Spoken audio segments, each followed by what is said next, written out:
we'll go ahead and call the meeting to order at 7 o'clock. I do a roll call here. Oh, there we go. Looks like everyone's here. Is that right? Am I missing anyone? Okay, we need a motion to adopt the agenda. Before we adopt the agenda, I'd like to make a motion to move 11B to announcements, please. I'll second that. Okay, all those in favor? Aye. Any opposed? Thanks, Mike. Okay, we'll move into announcements. Go ahead, Joe. We still need to adopt the agenda. I guess, was that just, we just adopted an amended agenda? Yes. Yes. Was that clear to everyone? I move that we adopt the amended agenda. Second. Second. Any discussion? All those in favor signify by saying aye. Aye. Aye. Any opposed? Motion carries. Thanks, Paula. Thanks, Mike. Okay, now we will move into announcements. Good evening, everyone. Do we want 11? Do we want Ann to start with the announcements and then we can go into COVID? Yes, please. Okay, Ann?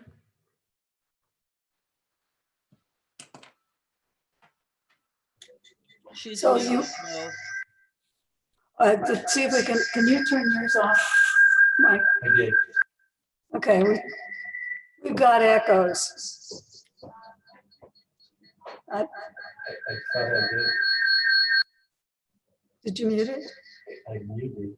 Okay.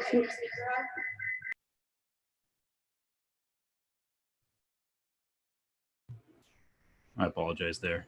Let me see if I can help clean that up. Okay, so can you hear me or there's lots of echoes? I I need think some from, feedback. yeah, I think from there you sound okay. All right. Okay, Lisa contacted me with the question that you all had about a couple of things that from a member's comments. And I sent out something that I meant to send at 5, but it didn't get sent till 6. Did anybody get it? It was one person. Anybody else? I got it. 2, I got it. 3, 4, 5. Okay, great. Well, I wanted to comment on the 2 issues that appear from the letter that you got from a member. And the 2 issues are dealing with an understanding of the roles and rights of the members of the association, the 2,400 people that can vote, at a meeting of the board of directors. And to make that clear, the most important thing is to remember that there are members of the association who elect members of the board. Those are, and a board and the association are 2 distinct bodies of deliberation. So there's the membership of the board and there's the membership of the association, which the board members are all on. But the bylaw in your for open meetings says that you can observe if you're a member, but that's all you can do. You are allowed to observe the meetings unless there's a special place, and you do have one. We have members' comments, and you can make comments then. But only board members may speak, debate, and vote. So nobody in the audience is a member of the board. So the only rights we have to protect at this meeting are the rights of the members of the board. So that means that no one can speak from the audience. No one can say a point of order, anything. unless somebody on the board moves to have them be allowed to speak, and the majority of the board agrees for them to speak. Because this is a meeting of the board of directors, and you have much business to do, and the participation by the audience is not helpful as part of the deliberation of the meeting. Do you have any questions about that? Yes, Steffi. Okay, so one, I guess I wasn't privy to this part of the conversation because I was here and I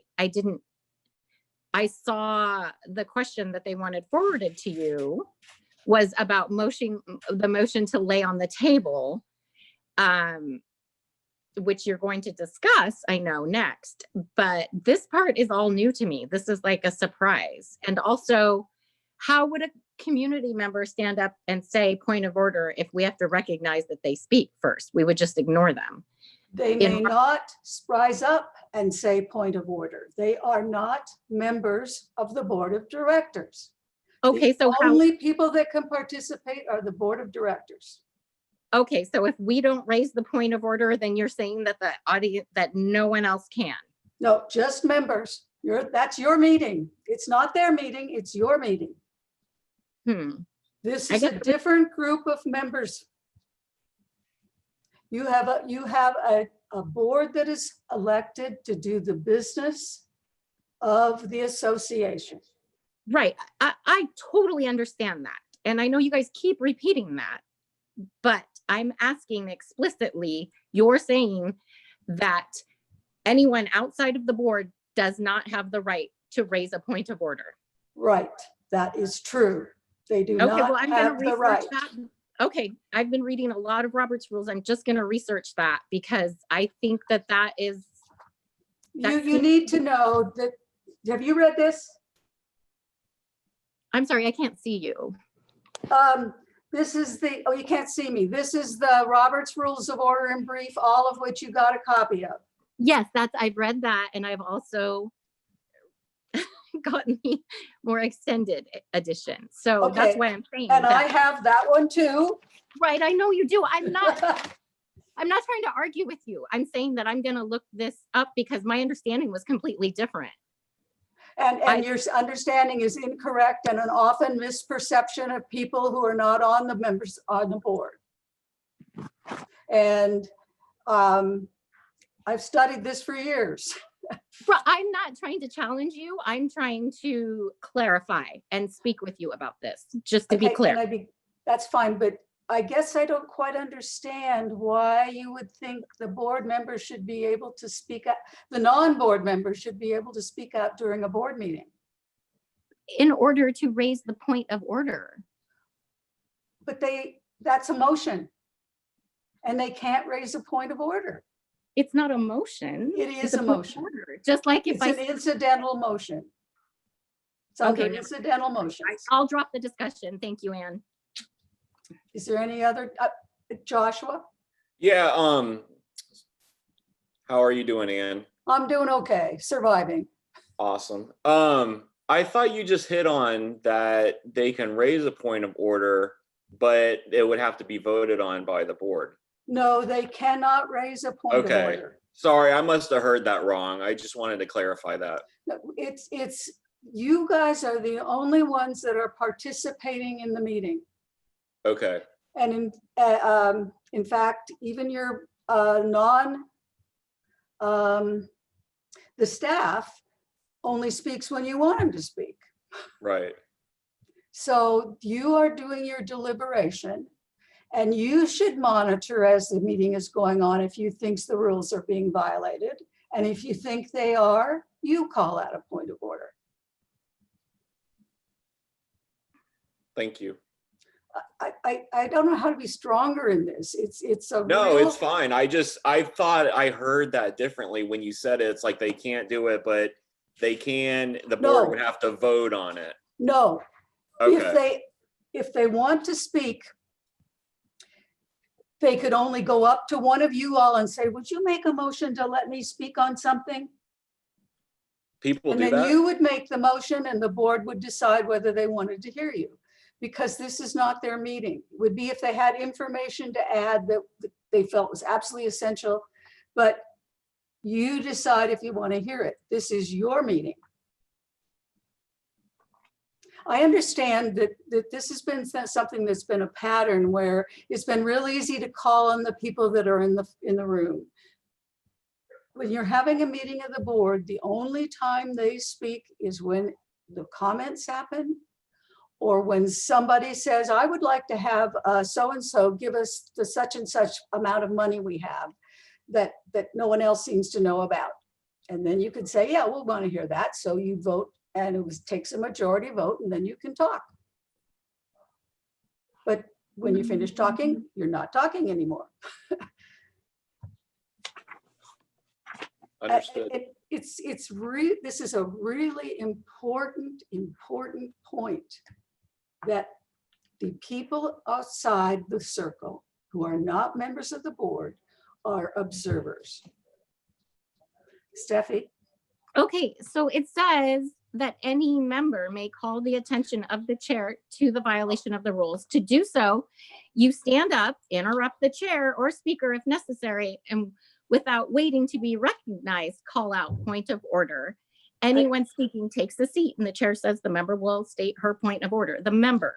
Okay, but you need to understand, it's talking about the member of the particular body that is meeting. But it And the doesn't body that is specify meeting, the board of, the people observing are not members of that group.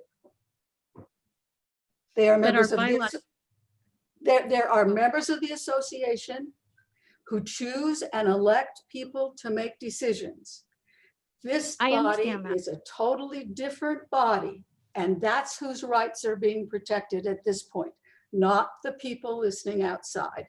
They have rights at the annual general meeting or any special meeting. Yeah. Okay, but then when our bylaws state that there's no different class of members, everyone is equal. It's not a different class of members. It's a chosen delegated body Well, that you now can't say that becomes they're a members. different membership. I don't know. I think it's a sticky situation, and I think it's up to interpretation. It is not, this is one that I know is not up for interpretation. And if you want me to sit down with you, I would be glad to, but you don't understand that this is rules for this body, not for the membership. Well, I guess I hear you, and I hear you repeating yourself. I do hear that. I want to let you know that I completely hear that. I'm going to say that. Okay, But my feelings are that when I read this and then I read the bylaws, that our bylaws trump the way if you're you look in proceeding. your Robert's bylaws, rules. there's a section about membership meetings and there's a section about board meetings. Those are two separate groups of meetings, and members who are members of the association but not members of the board do not speak on the board. I think that whole members thing is the confusing part, because we talk about members and, you know, there's members of the association and there's members of the meeting body. And that's what we're making the distinction about. I know Okay. you guys, it's not helpful to keep repeating that part. It's helpful to try and understand what I'm saying. And so what I was saying was that the bylaws make it very conflicting because of the way the bylaws are worded. And so then it can be argued, you know, depending on your point of view, it can be argued and it can be left up to perception. You know, there's conflicting rules. I would in be my very happy to contact one of the authors. They are all acquaintances of mine, and I would ask them to give you a written statement about why you don't vote when you're on the board. Not on the board. I'd be glad to do that. Okay, but that's not voting. That's raising a point of order. No. A point of order is an incidental motion. And so it is a Okay. motion. You may not do that unless you're a member of the body that is meeting. Okay, well, can you show me where it's defined as a motion then? Say what? Can you show me where it's defined as a motion? Because I mean, I've been reading all this and I just feel like it's really hard for us because it kind of feels like the rules are changing. I'm going to be honest, you know, I'm not accusing you. I'm just saying we do one thing and then it doesn't work out and now we're changing things. And it's like, That's- Okay, if you'd look under, just a minute. Where is it? Point of order. mhm. It's listed on the pages at the back under the table of the rules relating to motions. It's listed as motion number 59. Okay, which book are you looking in then? We're looking Well, in the which big table? book at what is called the gray or the tinted pages at the back.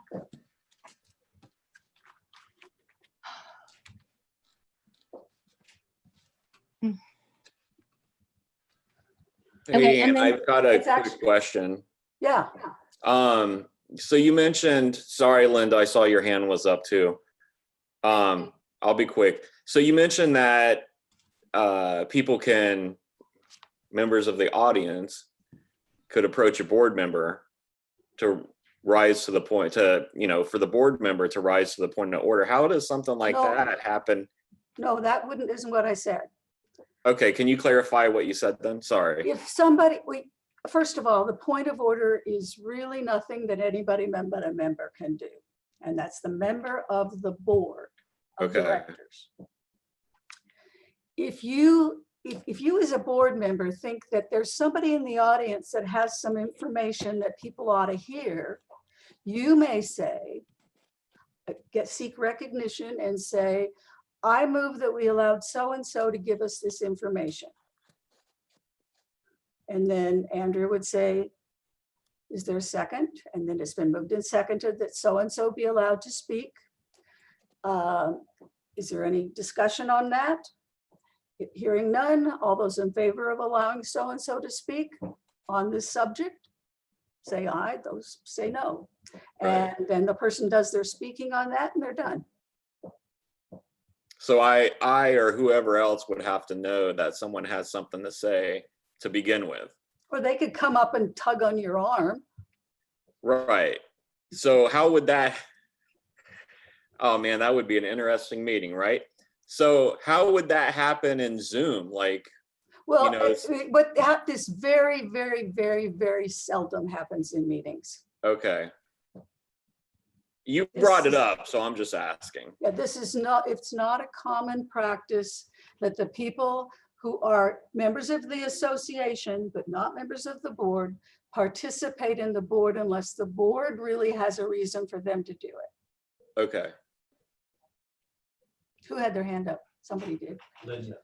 Linda, Hi, Ann. Where are So you're saying that, let's say somebody has a point of information. They can approach a board no, member. they really shouldn't. That a point of information are incidental motions. They're not significant content. The only people that should do those motions are the members of the board. Okay, but you said also that a point of order is only an incidental motion. Right. But- So you can't do it if you're not on the board. Okay, then I'm confused because if it's just an incidental motion, my understanding, if you're making a point of order, you're saying that the board in some way or another is I should acting not- out of Roberts. The word incidental simply means it's a motion that is used to deal with what's going on and it's not a content motion. But it has to do with how we are conducting business, And that which is is a very, outside of proper rules. it doesn't mean, no, it's not outside, right? It's one of Okay. the, you're saying that somebody's violating the rules. Parliamentary. Yeah, but it's not a content thing. It's a procedural thing that's Yes. minor, not minor, it's something that happens while a main motion is going on and while Yes. discussion is going on. That's why it's incidental. Okay, That's the only reason you call it that. okay, Doesn't mean it's not important. Okay, just tried to make, I just wanted to make that clear, because my understanding is that if a point of order is raised, then everything, that procedure stops, and you, whoever are making the comment, then state what you feel that is. No, what happens is someone says point of order and the presiding officer says, so-and-so has raised a point of order. Please briefly state what the rules are being violated. And that doesn't mean you explain them. It just says what rule is being violated. The person says the rule that's being violated and the chair says, the chair will rule. And the chair says the motion, the point of order is well taken because, or the point of order is not well taken because, and there's no more further discussion unless somebody appeals it. Okay, gotcha. And Karen. Yeah, Karen. Karen. Oh. Okay, I have nothing to say. I'm good now. Thank you. okay. So again, you're working as a body together, the 9 of you. And like Linda is an ex officio member and she can do everything but vote. She can't vote. You know, and who's the other one? The Rich Bailey, ACC. yeah, okay. But you are doing the business. They are observing you. That's all they're doing. They have no right to be part of the meeting unless something changes about a motion to allow them to participate.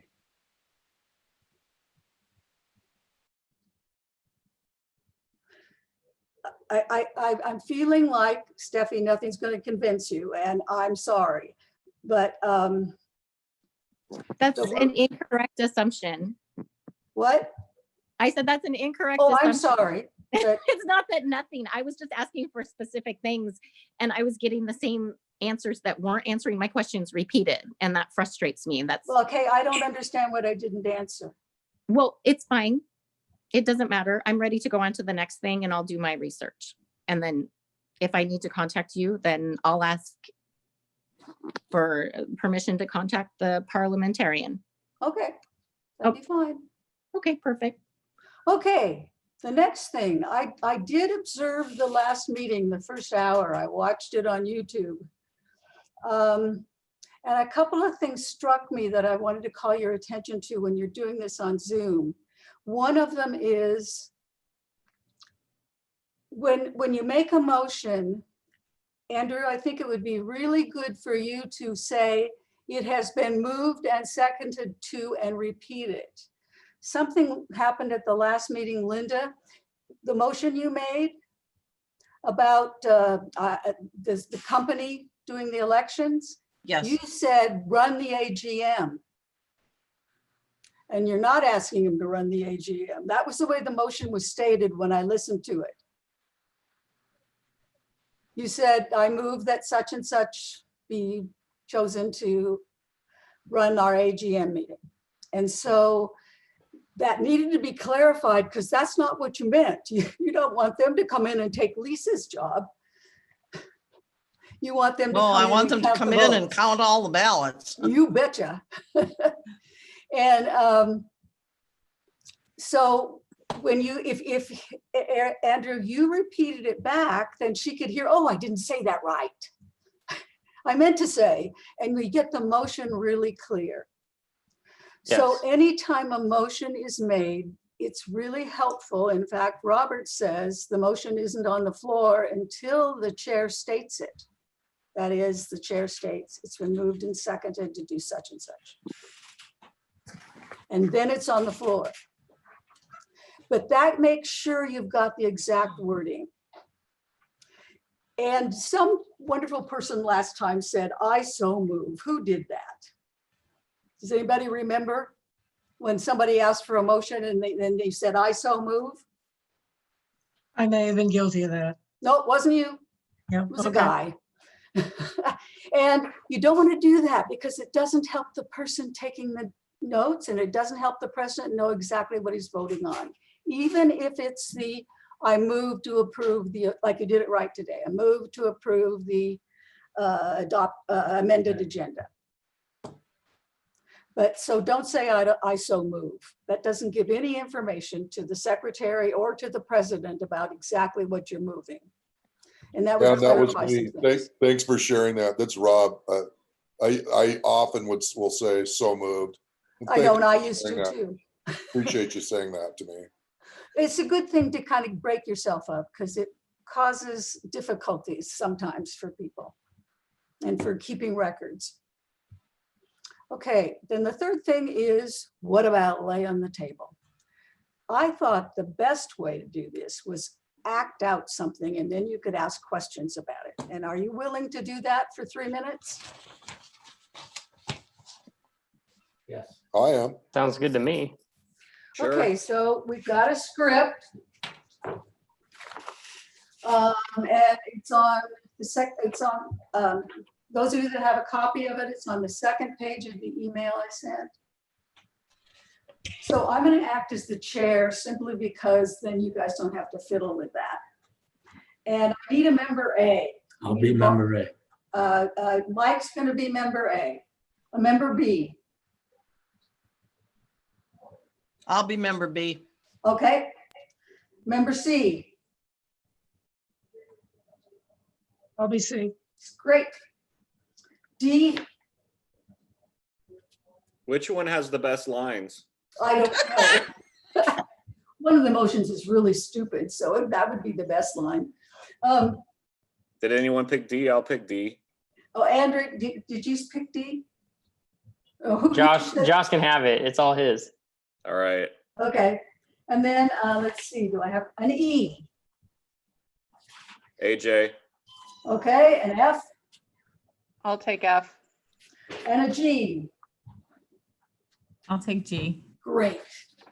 So let's just go through this, and this may be a little more formal, but sometimes on Zoom you have to be a little more formal because you're not getting the same feeling you get when you're meeting together. So the chair recognizes member A. I move SVCA build an outdoor movie theater. Where's B? I object to the consideration of this motion. So you notice, no one has spoken yet to make it any debate. So there's been no debate on the floor. The consideration of the motion is objected to. Shall the question be considered? This takes a 2/3 vote opposed to considering it for it not to be considered. Those in favor of considering it, raise your hand, and only Linda. Raise your hand. Okay. Those opposed, raise your hand. Everybody else. There are 2/3 opposed, and the question will not be considered. That is the fastest way. Are you wanting to have a question, Leslie? You can put your hand in. I'm member C and I'm supposed to raise my hand. Oh, member C. I move that the SVCA equip our new bocce court with plastic separators for social distancing. I Somebody second the motion. It has been moved and seconded to equip our new bocce ball court with plastic separators for social distancing. Is there discussion? I move, not so move, that the motion be postponed until the next board meeting. Second. It has been moved and seconded to postpone the motion until the next board meeting. Is there discussion? I think it's important to find out information about other possibilities before we consider this motion. And hearing no further discussion, are you ready for the vote? All those in favor of postponing the motion that SVCA do such and such, the separators for the bocce court till the next meeting, say aye. Aye. Aye. All those opposed say no. There's a majority in favor and the motion is postponed until the next meeting. You also could have referred it to a committee. That's another way to do that same thing. Okay, the next person. Member F. E. Oh, E. E I move Sun Valley purchase 4th of July mask for the community. for the holiday. Second, Second. It has been moved and seconded that the SVCA purchase 4th of July masks for the community holiday. Is there discussion? Now, the discussion starts and several members have made comments, and now member F, raise your hand. Up. Okay, Paula? I move to lay the motion on the table. I second the motion. I second the motion. Okay, member F, for what reason do you move to lay the motion on the table? I think that it's clear that most of us would like to kill the motion. It is not in order to use the motion to table to kill a motion. It allows only a majority vote to take away members' rights to debate. The proper motion is the motion to postpone indefinitely. The motion to postpone indefinitely is in order right now as there are no amendments or subsidiary motions on the floor. Member F? I move to postpone this motion indefinitely. Second. It has been moved and seconded to postpone this matter indefinitely. The motion is debatable but not amendable, so you may argue on the subject, but it only requires a majority vote. And so we would go on with the discussion and then take the vote. But the motion to lay on the table is a motion to put something aside for a short time for some emergent issue that has come up, like the mayor's come in the room and he only can stay 5 minutes and you're in the middle of a motion. Somebody says, I move to lay this on the table. The chair says, for what reason? Well, to allow the mayor to speak while he can. Then you accept that motion and you vote on it. And a majority can put it on the table. After the mayor leaves, if anybody wishes to, they can move it off the table. But this is only for things, for emergency type things, to stop the business in the middle of a motion and do something else. If you want to get rid of the motion, the correct motion is postpone indefinitely. Okay, questions?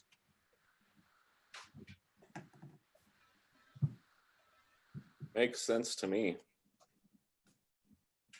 I've got one for Ann. Yes. Ann, question. So if you lay on the table, you said you could pick it up later in that meeting? What? Or the next meeting.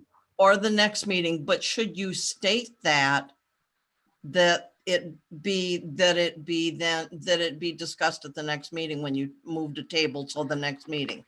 You technically do not have to say that. And so it is a way that a motion will die if it isn't brought off the table. But the important thing is to remember is this takes away two rights of membership, to debate and to vote. And so it takes 2/3 of the membership to ask that that be done. And that's all I have for you tonight. Thank you. Thank you. This was Thank helpful. you.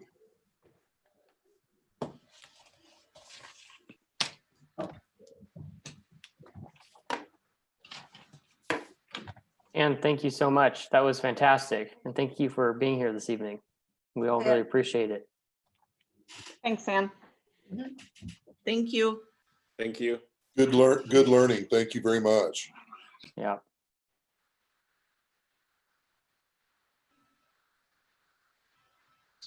I have a question. Oh, is this for Ann? Andrew, Mr. President? No, it's for Oh. you, Mr. President. Sure. So I guess I didn't understand that. I understood the second part. That was what was asked to be presented to the parliamentarian. How did the first part get presented to Ann? How do you mean? Well, I guess I don't understand because we talked about it and then Leslie asked for it to be for that specific issue about tabling to be presented to the parliamentarian. And then all of a sudden there's this discussion about the first part of the topic. So where did that discussion take place? That was a request from a community member who had some questions to the parliamentarian, and she actually sent her questions to the board for resolution. So this, all this came from Nancy, both parts of this. Not both parts. Yes, both parts. She sent the whole board her email. Right, but it had nothing to do with her raising the point of order. You guys are asking about the point of order. She I wanted mean, answers She to had both that the question, questions. Steffi. Yeah, that was a Oh. question. Yes. Okay, so. All right, I guess maybe it's fine. I don't know. It's hard to keep track because I don't ever get an answer too. It's really hard. And then it's like, it just kind of goes off into space and then things get brought back up. And I guess I just missed that one. I apologize. Well, Steffi, let's shore this up. What was not answered? Well, it Before we just move really on. looks, okay, well, it really looks bad. It looks like Nancy's brought up, can I just be completely candid with you? It looks like Nancy's brought up some point of order issues. And then I thought it was helpful because we were breaking, obviously we were not doing things right if she was bringing that up. And we looked into it and we weren't doing it correctly. And now we're asking Anne, and Anne's coming in and saying, well, no, she can't talk about anything. Nobody can raise a point of order but a member. And then if so now, I mean, that's just after what, 30 years, now we're going to do it this way. I mean, that's okay. That's fine. It just really doesn't look good. I have concerns. And did you know, Andrew, that you couldn't like when she stands up and says point of order, you recognize her and let her speak. So did you not know that? Was it confusing to you in the beginning? Steffi, I am not a parliamentarian.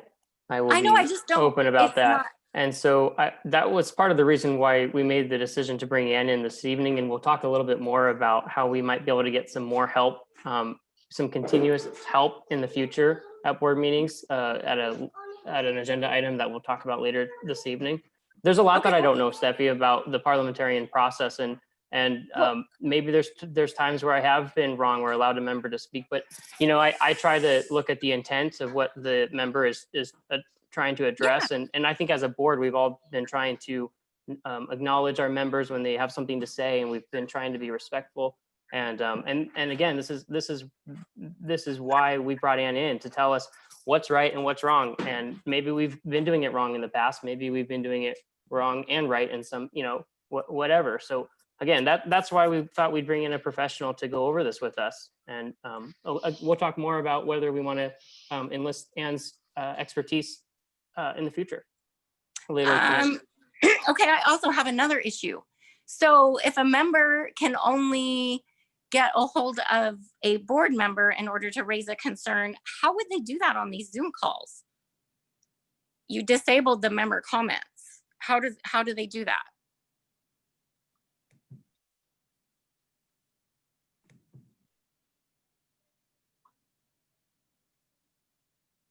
Well, I think we should take that question, and you might have other questions, Steffi, that we could maybe pass on to the parliamentarian for further clarification, which might be helpful.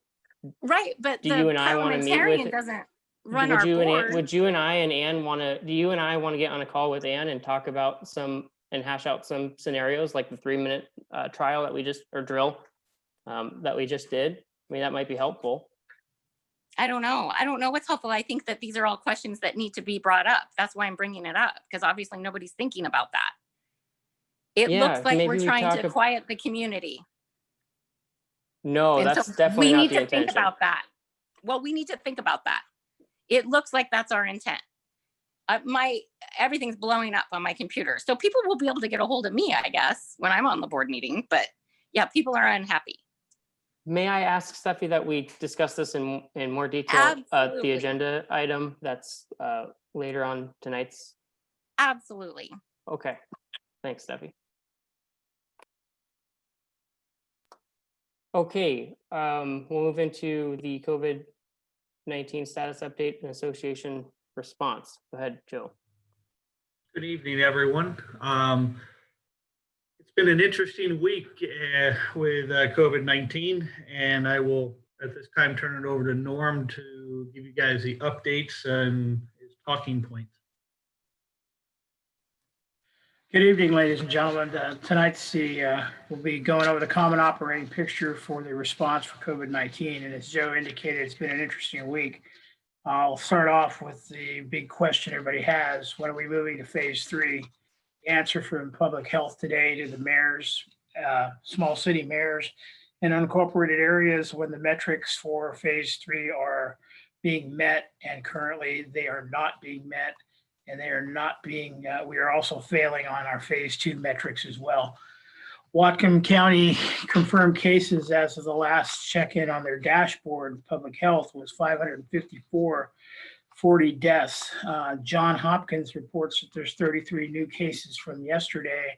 However, during a call again to the small city mayors in unincorporated areas, public health indicated there will probably be 20 new cases expected to be reported today by Whatcom County Public Health.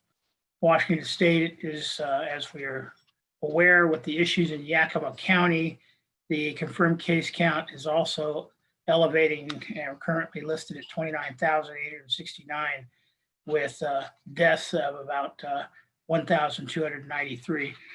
As I stated, the county's experienced a surge in positive cases from private gatherings that occurred over the Memorial Day weekend when we're in phase 1. Whatcom County has stated they have not had any reported positive tests from the recent large gatherings for the public at the various parks like Maritime Heritage. Contact tracing investigations are somewhat backlogged, and they may not have yet caught up on those investigations and those numbers.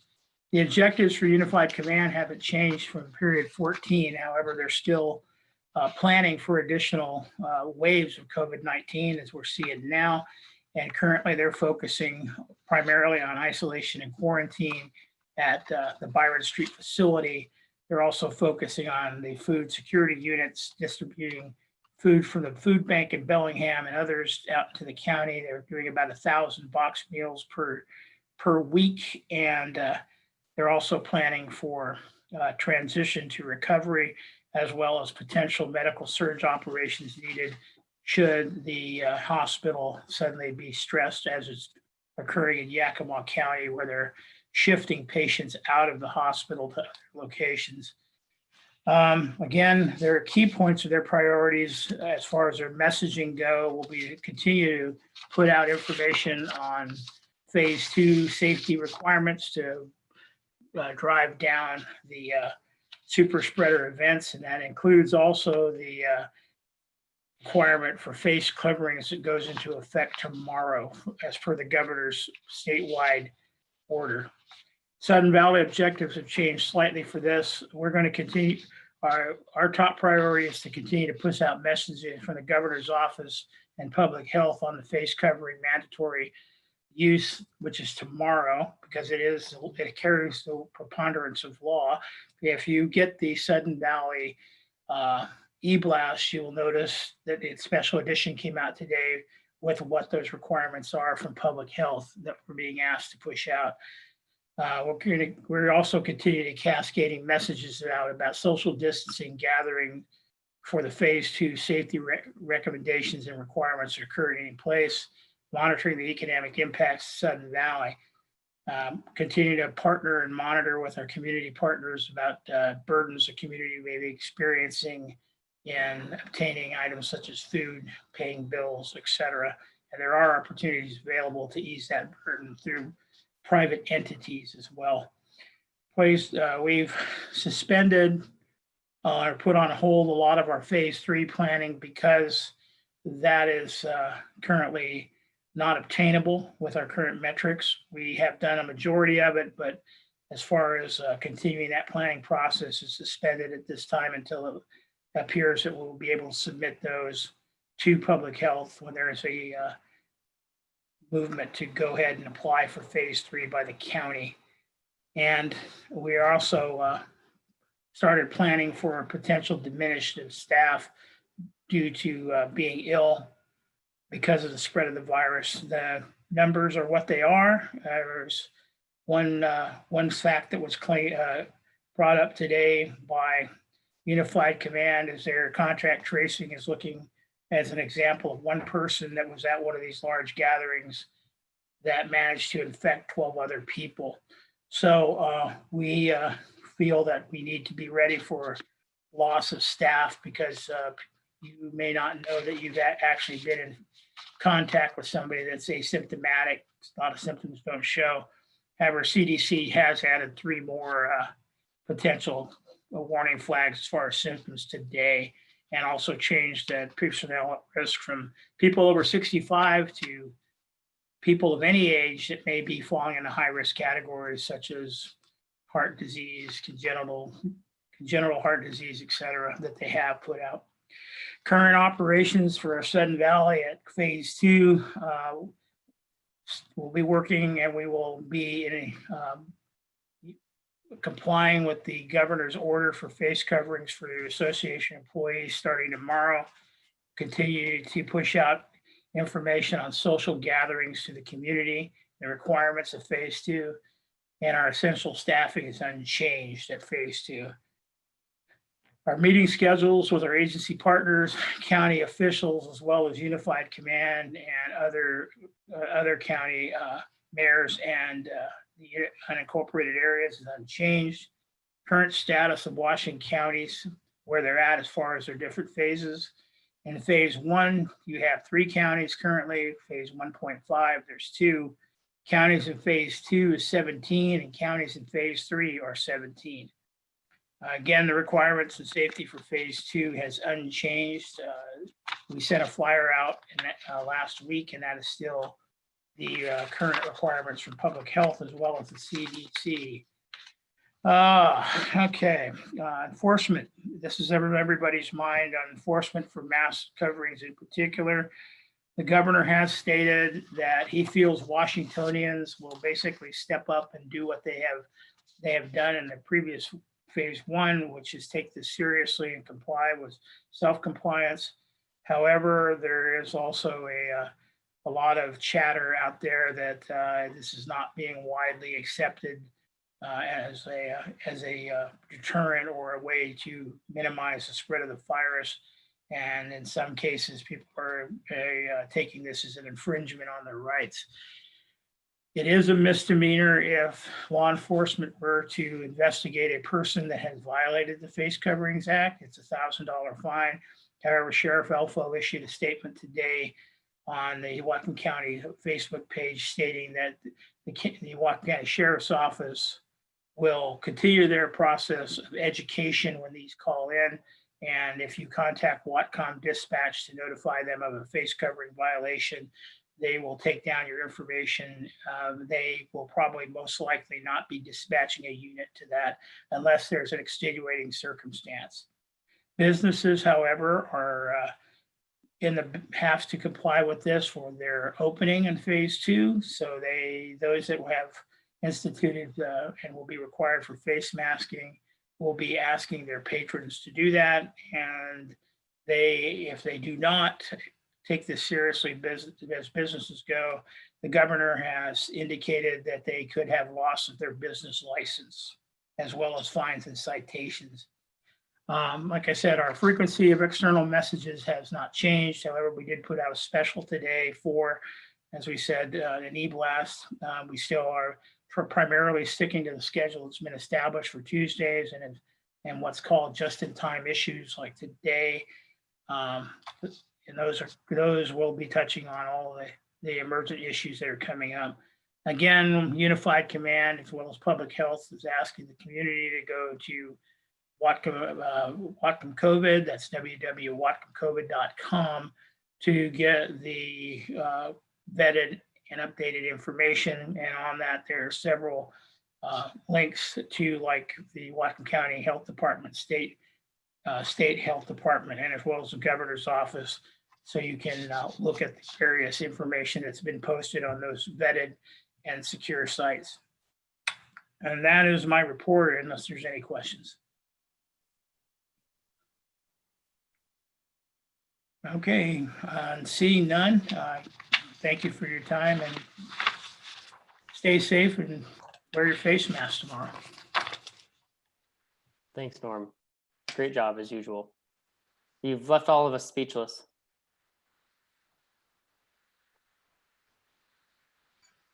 Andrew, any- you're muted. Can you hear me now? I can hear you. Okay, good. Any further announcements from the board?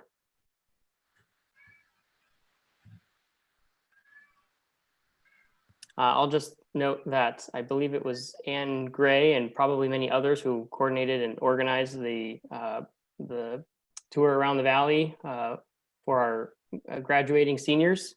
Well done. They came by my house. I think they thought I was a graduate, but we waved and it was really fun. And so good job. I've heard lots of good positive things.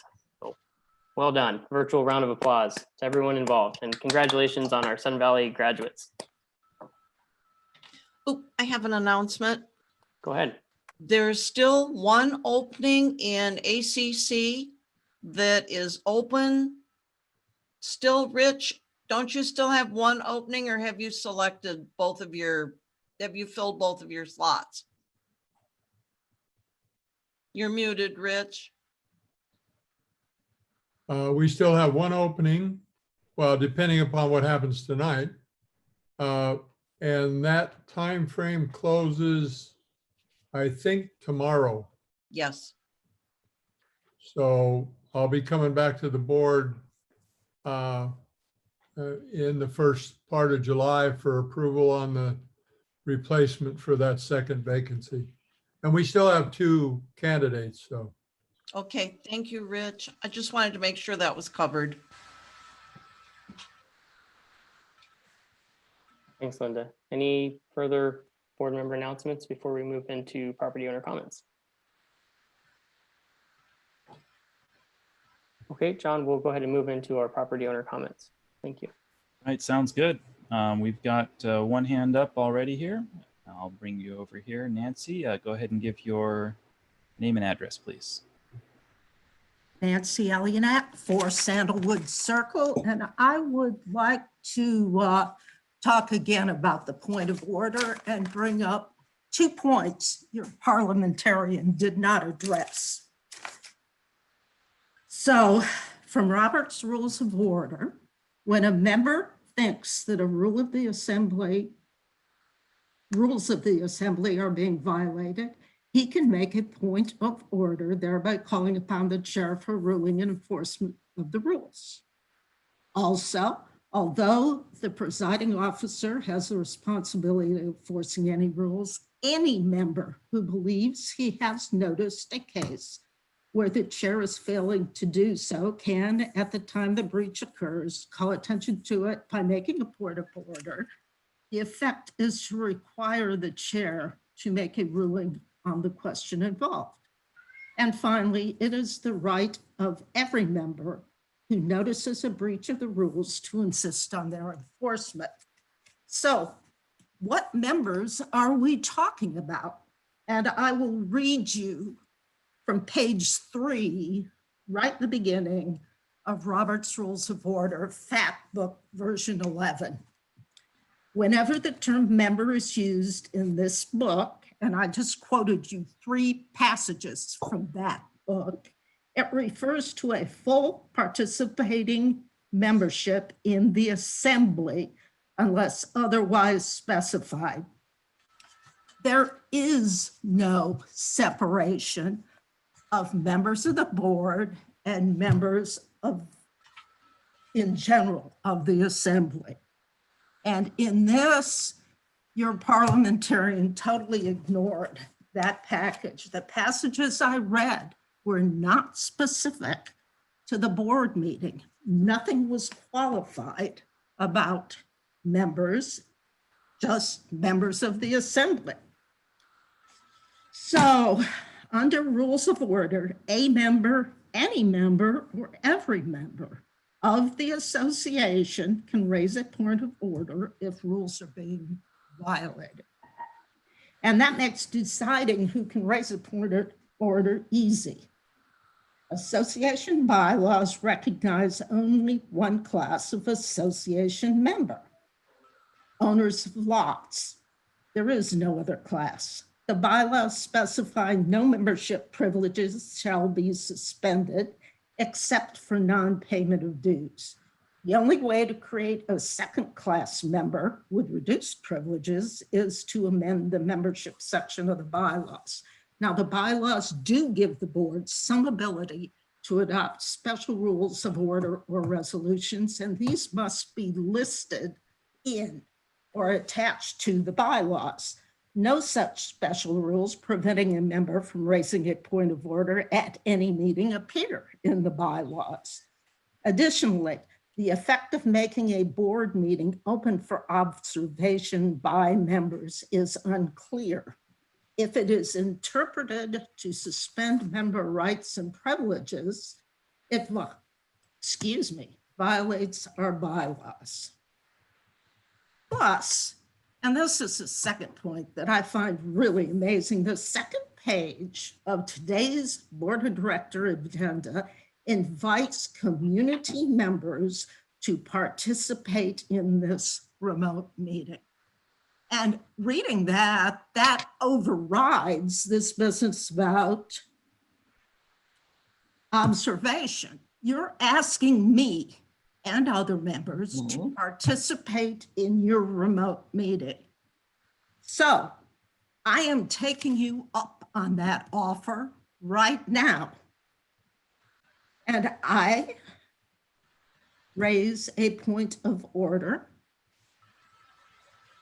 You've asked me to participate. So I am asking that you follow through and recognize me. If you don't, I will simply go through. Our bylaws require an electronic meeting that allows all persons participating in the meeting to communicate with each other at the same time. The rules of order require meetings provide conditions of opportunity for simultaneous oral communication among all participating members equivalent to those meetings held in one room. I ask the chairman to enforce the rules.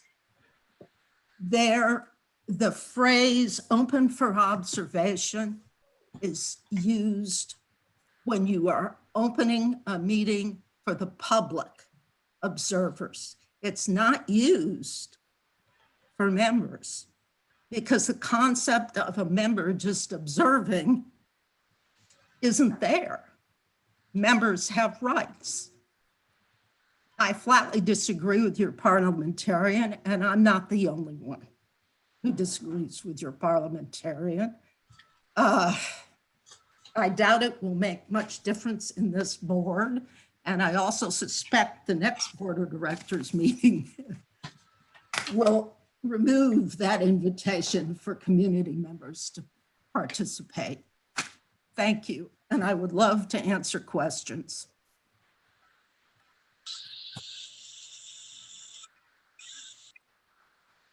Thank you, Nancy. Andrew, I think she's waiting for you to recognize her point of order.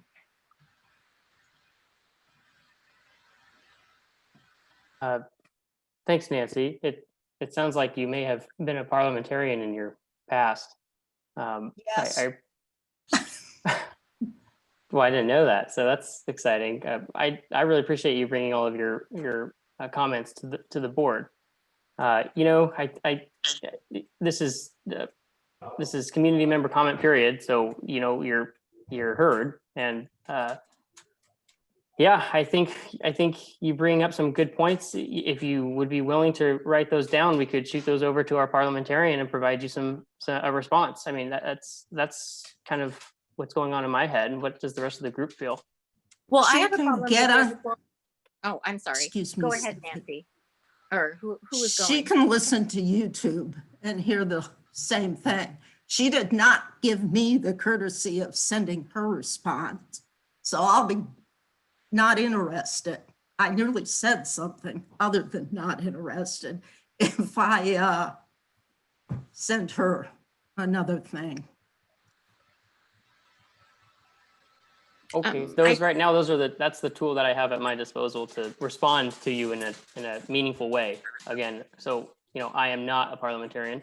I don't think anyone else on the board here is a parliamentarian, otherwise they would probably be speaking up. So that's what I have in response to your comment, Nancy, about what's wrong or what's right in the parliamentarian process is using our tools available to us to get you the best information. If any I other have board a- members have any additional ways to go about that, I'd be happy to hear.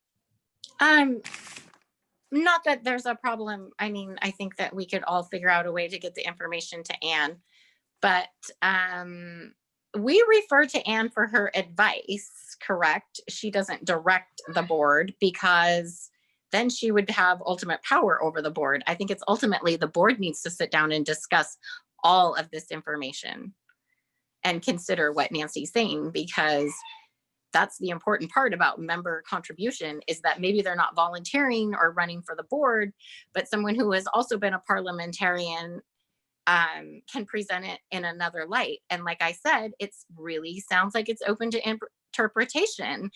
And Nancy has quoted those items. Had I had the information from Anne sooner, I would have had the time to sit down and do that. But the discussion should have been tabled for that reason. But I think that that's important. The board needs to sit and discuss all of the information. And I'm going to say again, it really looks like you're trying to quiet the community. Thank you. I feel quieted. Sorry, Nancy. Thanks for all your work, even though we really do appreciate everything that you bring to the meetings. Thank you. All right. Thank you, Nancy. If that's everything, I'll go ahead and return you back to the audience here.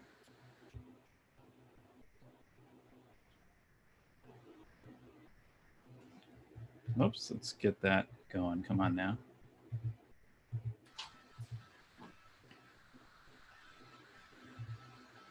Okay, we've got Stan. If you could give your full name and address, please. Yes, Stan Godek, 20 Little Strawberry Lane. I have, I think, 3 comments. Number one, I was hoping, and maybe at member comments now, it's typically at the end of a meeting, and there's no other business after member comments unless there's a closed session, from my understanding of previous interaction with the board. So I was hoping, as Assistant Scoutmaster of Troop 4019, that Mr. Robert Lovell's discussion might happen tonight. Maybe I was misinformed about his Eagle Scout project. I did see through email that there is going to be a meeting tomorrow, I think at 11 a.m. In Joe's office, and I would love to participate. I can pull away from my work and get over to the office and participate as Robbie's Eagle Scout advisor. I really appreciate Robbie's effort, and if this thing goes forward, I would love to see our board president and Robbie take the first game, because I appreciate your response to Robbie's email initially, and that you're a lover of chess as well. So I would love to see this thing move forward, and we have other scouts lined up to do Eagle Scout projects on behalf and to benefit Sudden Valley. That's one item. Item number 2 is very fascinating about the parliamentarian and the discussion tonight about parliamentary procedures. I've been involved in committees here, and it's fascinating to hear the nuances and what I hear. And to Nancy's comment regarding, I think she said members of the assembly, and I don't want to take sides here, but I have to interpret things as they are laid out.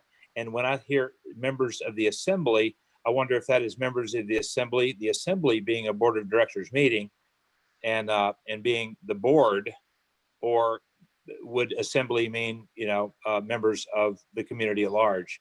So it's an interesting discussion. I'd love to hear some further discussion, interpretation, perhaps from a third party parliamentarian, if that's possible. to get more than one opinion from a professional parliamentarian. And then my third point is to Norm Smith's discussion about COVID protection and Governor Inslee's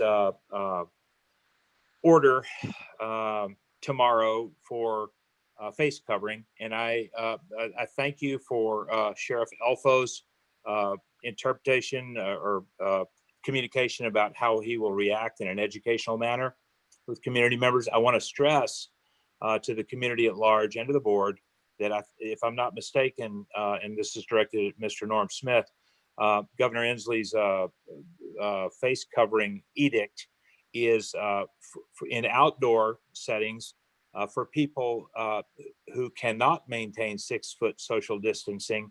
They have to wear a face mask. However, if you are able to maintain 6 foot distancing, you are not required to wear a face mask, the way I read Governor Inslee's edict. So I know that some community members in Bellingham and in the Valley have been very quick to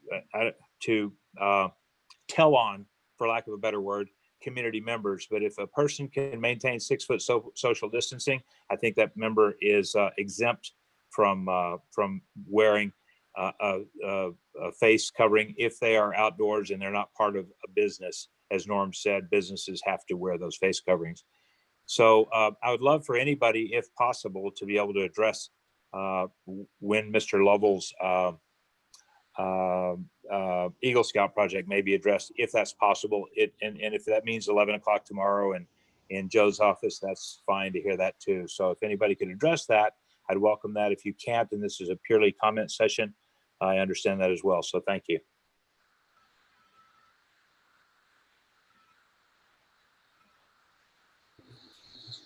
All right, thank you, Stan. There's a question for our raised, sorry to step on your toe, Mike. Joe, it looks like there's a hand raised. I will answer Stan's question about the Eagle Project.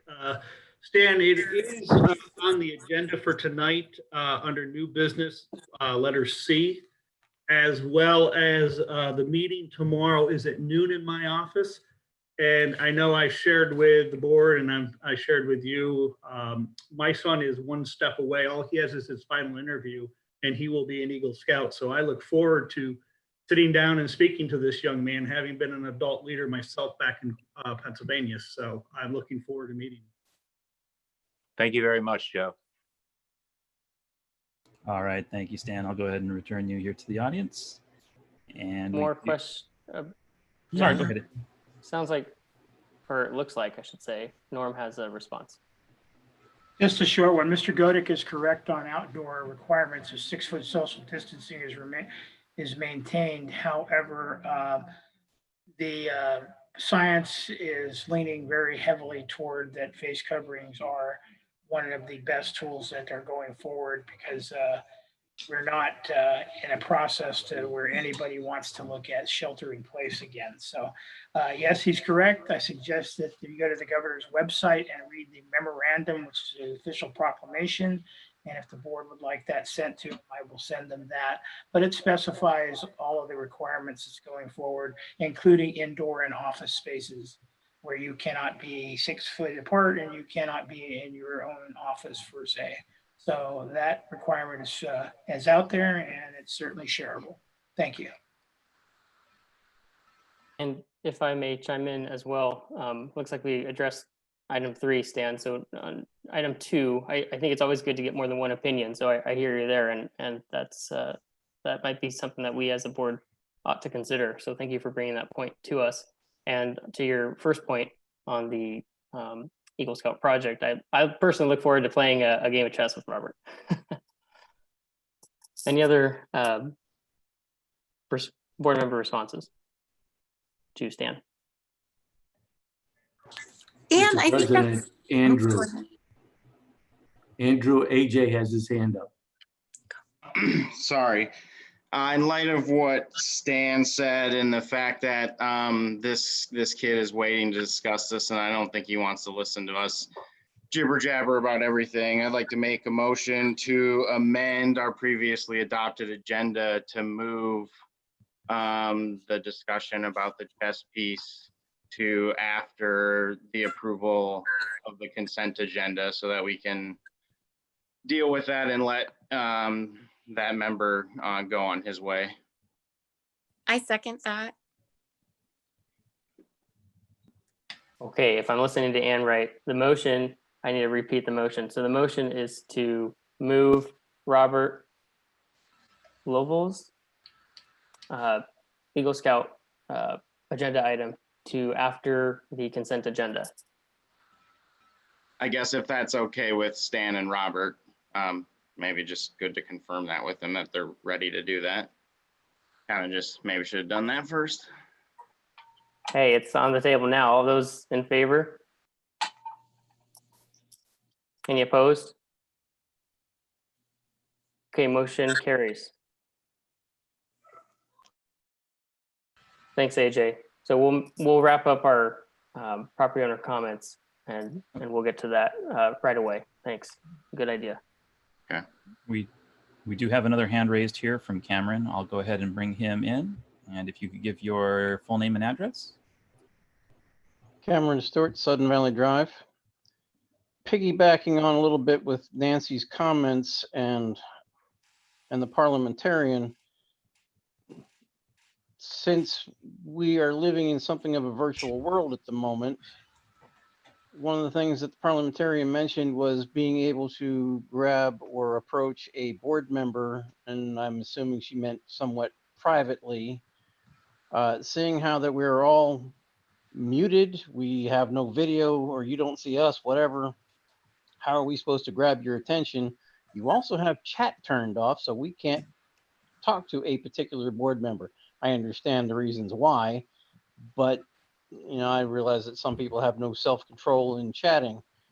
But to me, it's just another way to stifle the community. And since we cannot be there in person to raise objections, point of order, whatever, I get it. But it does seem more like a silence of the community than anything else. That's what I got.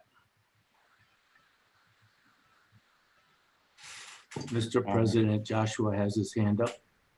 Hey, Cameron. Yes, sir. Hey, so I see that during the meeting you can still raise your hand. I mean, that's going to be up to the chair. Sorry, my dog is really loud. Scaring the cat. Doesn't like me either. I get it. He waits till I talk. So you can raise your hand, but that's going to be up to the chair to call on that. So it sounds like there needs to be some kind of discussion on how that, can take place. But I just want to remind everyone here that members can raise their hands during our meetings. So there might be something there. I'm not sure, but it's possible. Mr. President, Karen has her hand up. Well, I just wanted to say that's kind of how it would be in a in-person meeting, is that someone would need to just raise their hand and wait until they were recognized by the chair and then I guess voted on from what she said in order to speak. So it does seem like it's kind of similar. You don't really get to, based on what our parliamentarian just told us, that there's no opportunity to speak until you have been recognized by the chair and gone through the process in order to be given the permission to speak. So I think that's actually quite similar to how it would happen in an in-person meeting. Mr. President, Steffi has her hand up. Hey, and how long did I have my hand up in the chat? Because it's up in the chat and it's not being recognized. So I don't think that'll work for our community members. It is regular, but we're not in regular times. So we need to consider that. If we're going to change the rules, we need to make the accommodation. And we need to make it where it works, not where it just works sometimes. Because then that's another way that we can be accused of stifling the community by not recognizing someone.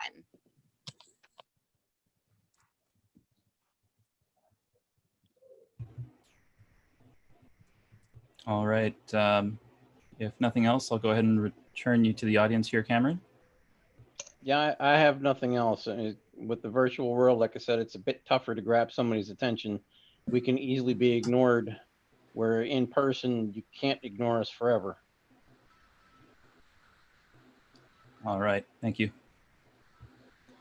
And I do have Anne here with her hand raised. If you could give your full name and address, please. Hi, Ann Cope, 52 Louise View Drive. I just want to say it's really pretty rare when an audience member makes a point of order from their seat. So this entire discussion seems really ludicrous because it happens so rarely. And to have this discussion can only look like you're trying to silence people. That's the only way it can be seen. That's all. Thank you. All right, thank you, Anne. Anybody else? You just use the raise hand function in Zoom.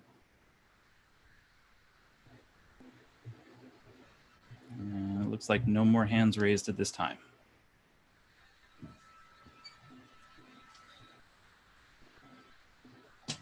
Okay, thank you, John. Thank you, everyone, for the comments. We'll move into our approval of the consent agenda. We need a motion to approve. I make a motion, we approve the consent agenda 514, 528, and 615 board meetings. Second. There's a motion on the table to approve the consent agenda, which includes the 514 board meeting, the 528 board meeting, and the 615 all in 2020 board meetings. Is there any discussion? All those in favor signify by saying aye. Aye. Any opposed?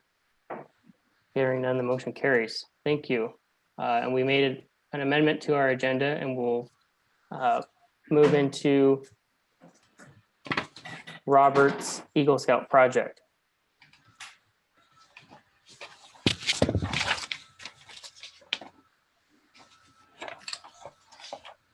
Go ahead, Joe.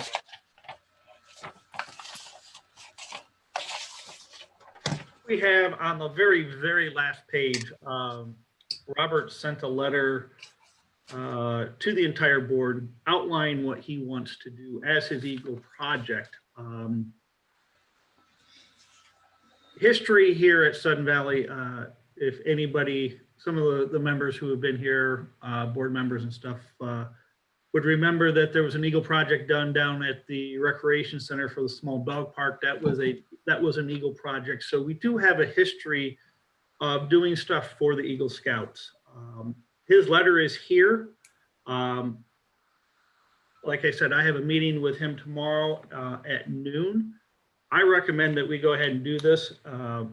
Anytime that we can help the community on two fronts. He is a resident here, and he is trying to become an Eagle Scout. If anybody's gone through that program, you will understand what that means. So my recommendation to you guys is we go ahead and do it. I will sit down with him and Stan tomorrow, and we will hash it out a little bit more. And my recommendation would be is I think we put it down at the recreation area due to the fact that we could monitor the facility better due to vandalism. And I'd hope no one would vandalize it, but you never know in these days and times. So that would be my only recommendation, is where we would look to put it, is somewhere down there. Mr. President, I move that we accept this and endorse this Eagle Scout project. Second. There's a motion on the floor to approve the Eagle Scout project as presented. Is there any discussion? I just have a quick question on it. I think it, oh. Sorry. But I think Mike said, go ahead. Okay, sorry. I just wanted to ask, and I think it's fabulous. I'm definitely voting for it. I think it's I love to see these types of initiatives, especially from our youth. So I think this is great. I wanted to know, it does mention in the letter that any permits that might be necessary would need to be procured by Sudden Valley.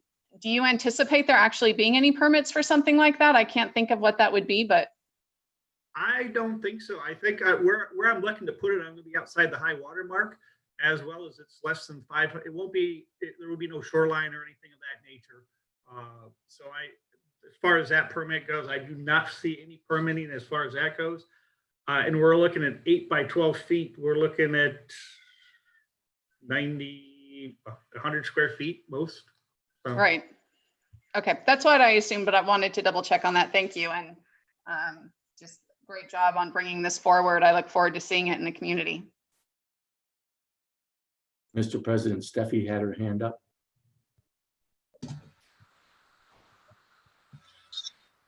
I was going to ask about the permit.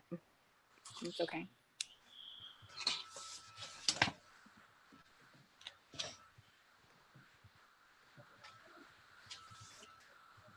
Mr. President. I wasn't sure if there was anyone else. I think this is an awesome project. Thank you so much for bringing it to the association. It would be amazing if we had more requests like this. I'm a lover of chess. I played it all through high school, and anyway, I'd had an opportunity to pursue an Eagle Scout as well, and I actually gave it up, and probably one of the worst decisions I ever made. So kudos for you for hanging in there and putting in the work and the effort. And I think this project is awesome. So again, thank you for bringing it to our attention. Absolutely, I'm voting in favor of this. Stan has his hand raised. I think he may want to say something regarding it. Do we need to make a motion to approve Stan to comment, or are we okay with letting him engage in our discussion? I'm fine. President, I think that he's part of the motion, you know, as the Eagle Scout advisor. I agree. John, if you would be so kind to bring Stan in for us, that'd be helpful. Absolutely. Thanks. All right, Stan, I brought you in. Thank you very much. I just want to clarify. I think I forget which board member or Joe mentioned 8 by 12. You know, obviously a chess board is square, so it'll be maybe perhaps 12 by 12, but it certainly won't violate, you know, any the 500 square foot rule. And we're past the time of disturbance of soil anyway, so it'll be much smaller than that. But I want to just thank you all for considering this. And when you talk about Andrew, when you talked about you know, giving that or passing that time when you could have been an Eagle Scout, there will be other Eagle Scout projects out of Troop 4019. Both of my sons included. Both are in line within the next, one of them's within 1 year. So I will be working with the board and the community at large to determine what projects are suitable. And Matthew and Jonah both have ideas, and there will be more to come. But I really anticipate and look forward to our meeting tomorrow, Joe. So thank you for your consideration, Board of Directors. That's all I have. Thank you, Stan. I look forward to it as well. There's also a hand raised from Robert. Absolutely. Go ahead. Robert, I brought you in. First off, I would like to thank everyone for agreeing to this, but the only thing that I really need to know before starting is, where do you guys want it? Because I've proposed for it to be at AMPM Beach or Huckleberry Park. I think, Robert, that is something that you and I can sit down and discuss when we have our meeting tomorrow. Okay. Thank you. Mr. President, AJ has his hand. I'd just like to amend Rob's motion to just direct Joe to work with Robert and Stan on where to locate that. I second the amendment. So there's an amendment on the floor to have staff via Joe carry out this request. Any discussion? Call the question. All those in favor signify by saying aye. Aye. Aye. Any opposed? Hearing and looking like there's none, motion carries. Thank you so much, Robert, for bringing that to us. And Stan, great work. Mr. President, I think what we did was voted on the amendment. We still have a motion on the table to vote. Yes, that's The board correct. for approval. I'm Yeah. sorry, just wanted to point that out. We do. So do we need to repeat, or do we need to make another motion, or is that's already on the table? There is a motion on the table. Call the question. All those in favor signify by saying aye. Aye. Aye. Any opposed? Hearing none, the motion carries. Thank you, Robert. Thank you, Stan. Thank you, Robert. I look forward to working with you guys.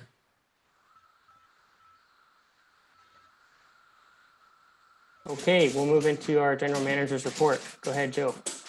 Good evening, everyone. I hope everybody's had a good 10 days, 12 days since we had our last meeting. You guys have all had the report. I am not going to rifle through it page by page by page. And I will let you guys ask me the questions that you need answered or want clarified, and we'll go from there. Mr. Yes, Linda. President, Linda has her hand up. Okay, just, let's see, on page 7. So, I'm understanding that the county turned down our emergency request for a dock. Do we know particularly why? Yeah.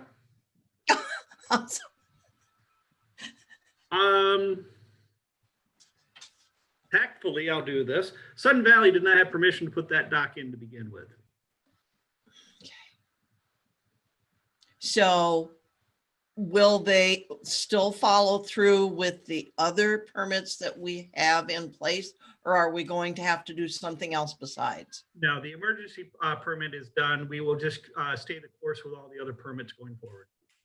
Okay, so will that work, do you think, still be able to be done this year? It's up to the county. It's up to how fast they're going to turn some stuff around for me up there. Okay, then the only other question I have is it says that we have created a couple things. We've done increased the kayak rental of the availability. We've installed a couple extra racks. I know there was someone whom asked on Facebook and I told them to reach out to you. And I wondered if we have filled those racks up already and we still have waiting list. I would have to, I'll have to ask Andrea on that one. I know she was going through the list to get everything filled. I don't know if we still have a waiting list. And if we have an extensive waiting list, we're going to put more of those in just to fill those up. Okay, and then the other thing with the dry slips, it says here, this will result in 2,000 extra revenues for years to come. Will they fill up this year also, the additional dry slips? Yeah, that is the plan. That is the Okay, plan, fill them in. Yes. that's all I have. I have one other thing, but I'm gonna have Joel answer that when he comes to financials. Okay. Okay, Yes, Rob. So just to share some additional information for Linda, the permitting, the person that Lakeside works with has a very strong relationship with the county, and he's working really closely with them to get the permits as soon as possible. Also, that emergency permit, the problem was they could not locate our original permit for that dock. So they used aerial photos to try to determine when it went in and kind of pinpointing within 5 years. So that's problematic. They're working through that. And then this is just a small thing. Today we were able to because there's such a demand for dry slips down there. we found a way to create 5 more dry slips down there. Andrea is working very hard to own the business down there. And she's trying to create as much income as possible for our association. She's doing a fantastic job with that. So, I mean, 5 more slips at whatever, I forget what dry slips are down there. That's any amount is good, right? So I want to commend Andrea for owning that business, and she asked Bob and I to come down and say, what do you think? And would this be safe? Could we safely bring boats in and out of where I think we could create more stalls? And the answer is yes. So yeah, more income. It's a good thing, right? Nobody's heads are nodding. Mine is. That more income's a good thing. I have one more question. Sure. That this all triggered.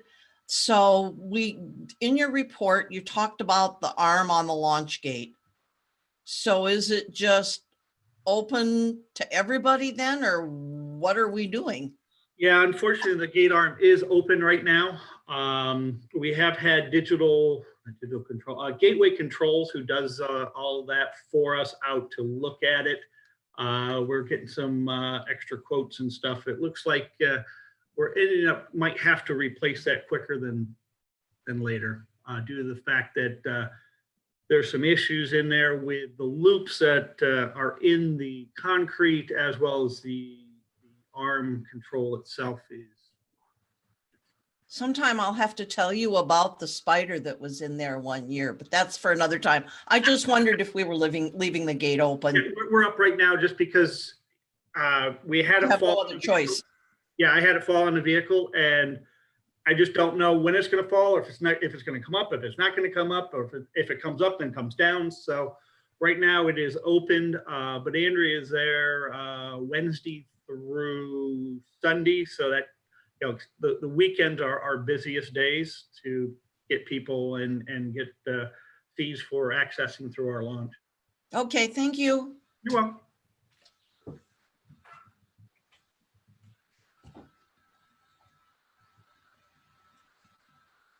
I see no other hands, Mr. President. All right, thank you. Thanks, Joe. Staff keeps leaving us speechless tonight, for the most part. Boy, that's a good thing, I guess. Yes, you're doing a great job. Okay, so we'll move into the treasurer's report. Go ahead, Karen. Well, I don't have anything specific to say about it. I will let Joel walk us through it. Just keep in mind that this is for April, which was an odd month for us as far as revenue goes. Are you on there, Joel? Yeah, can you hear me? I can. Okay, good. I was originally up in Joe's office, but his office is hot enough to feel like Dante's Inferno, so I came down to mine. So I'll go ahead and start off on, I'll talk about April, but I'll also get into some preliminary May numbers as well when I get done with the April statements here. But so I'll start off with page 22 in your packet, which is the balance sheet here. And so now you can see,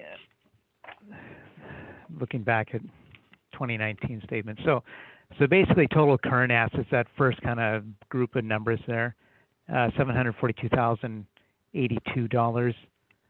So last year at this time, it was about $837,000. So basically last year from December 31, 2018 to April 30, 2019, we gained about $148,000 in cash.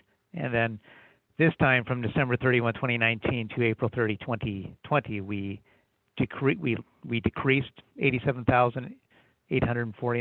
And that's basically, now you're starting to see the effects of, this is the first month where now April dues were gone, just not collected during April. And that's really the most notable thing with the balance sheet. Now, if we turn to page 23, but we can look at the income statement here. So year-to-date collection rate, 95%. Of course, this is a little odd, obviously, with the collection rate because we had no real collection revenue coming in April. So basically, April is kind of looking like 100%, but it's tracking around 95% for April. For last year at this time, December 30, April 2019, it was 95.8% collection rate. With now, if we'll just go down to the net income loss for the operations year-to-date net income loss, then you'll see we had a net loss of $52,725 versus last year in April you had a net income of $274,000. And now you're basically seeing the effects of no dues in April and the golf revenue taking a hit from the golf revenues being shut down. I mean, from the golf operations being shut down because of the mandatory shutdown.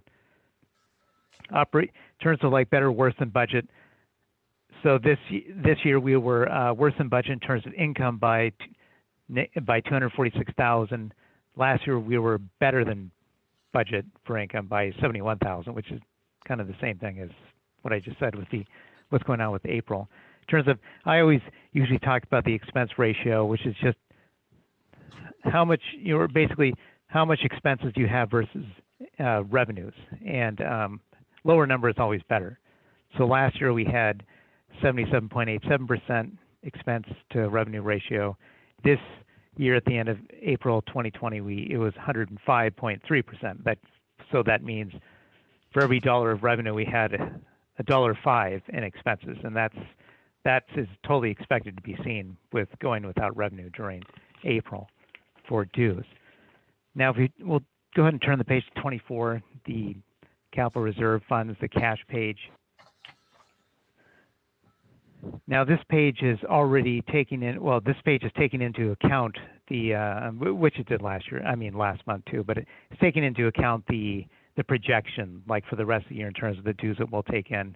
So obviously we're missing the April dues here, but the net usable cash at the end, net usable cash 12/31/2020, which is projected cash balances, which takes into account basically all the cash coming in and what we're projecting to take versus all the capital projects that are approved and basically the cash spoken for, so to speak, those projects. Of course, the projects aren't as much at this point, but the cash balances are all up versus last year at this time. So we'll turn the page to 25. So now we're looking at we're basically looking at the income statement again, but we're looking at it at a departmental level.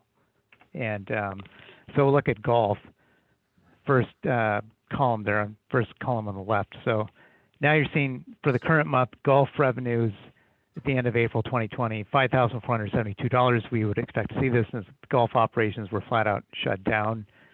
Last year in April, it was $54,863. So that's a drop of $49,391 in revenues. For expenses in golf, we had $62,763 in expenses, which is it's adding up the actual salary benefits column plus the actual other expenses column. I'm adding those two together to come up with the total expenses. Last year, for April 2019, we had $74,349 in expenses. So now you're starting to see a drop in expenses, which you would also kind of expect to see. Well, you would expect to see that with golf operations being shut down. And so a decrease of $11,586 in expenses. The net income for golf for the month was a net loss of $57,291. Last year, the end of April, was a net loss of $19,486. So it was worse to the bad by $37,805. If we turn the page to page 26, so now we can look at the stuff we're looking at the same thing, but now we're looking at all these departments on a year-to-date basis. If we look at golf again, that first column on the left, so golf had $244,940 in revenues year-to-date at the end of April. Last year, at the end of April 2019, they had $300,575. So that's a drop of $55,635. Expenses, golf had year-to-date $216,669. last year to date, they had 236,267, which is a decrease of approximately 20,000. The net income for golf year to date was 28,271 versus last year to date, it was 64,308, which is a decrease of $36,037.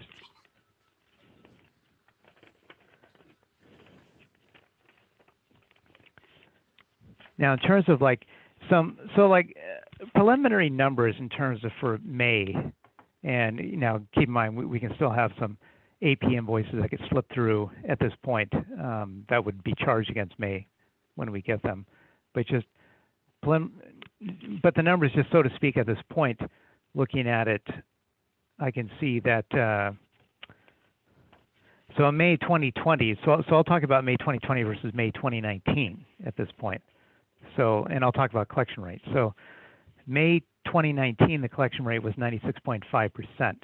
And in May 2020, so now we're starting to see we're starting to see the effects of possible, how it could affect the collection rate at this point. So now the collection rate is 93.7%, meaning that's year to date for the month, through the month of May, versus year to date through the month of May at the end of 2019 is 96.5%, which is not too bad. Of course, once June ends and then into July, once we could start to see a collection rate year to date for June, then that'll be more telling at that point. For May of 2020, for the month, the expenses so far are tracking around approximately $330,000. For May of 2019, the expenses were tracking around $362,000. So we are seeing a decrease in expenses for the month of May of about $30,000 versus last year at this time. In terms of year to date, for May, so year to date, the expenses for May 2020 year to date, $1.375 million, versus last year through May 2019 it was $1.325 million. Now, at the end of May 2019 last year, that meant that they were running over budget by approximately $27,000 year to date through May 2019. For us, the good thing is year to date through May 2020, we're actually running under budget year to date by $30,459 approximately, which is about a $57,000 swing in the other direction. So the good thing is the expenses are, as we would expect to see, lower as well at this point. Revenues year to date through May 2019, it was $1.56 million. Year to date through May 2020, it's $1.34 million, which we would expect to see that, especially giving up approximately $200,000 in dues for operations. Now, these numbers that I'm giving you are also operating numbers as well. And those would be like the highlights in terms of right now with the financial statements. If I know Linda had a question.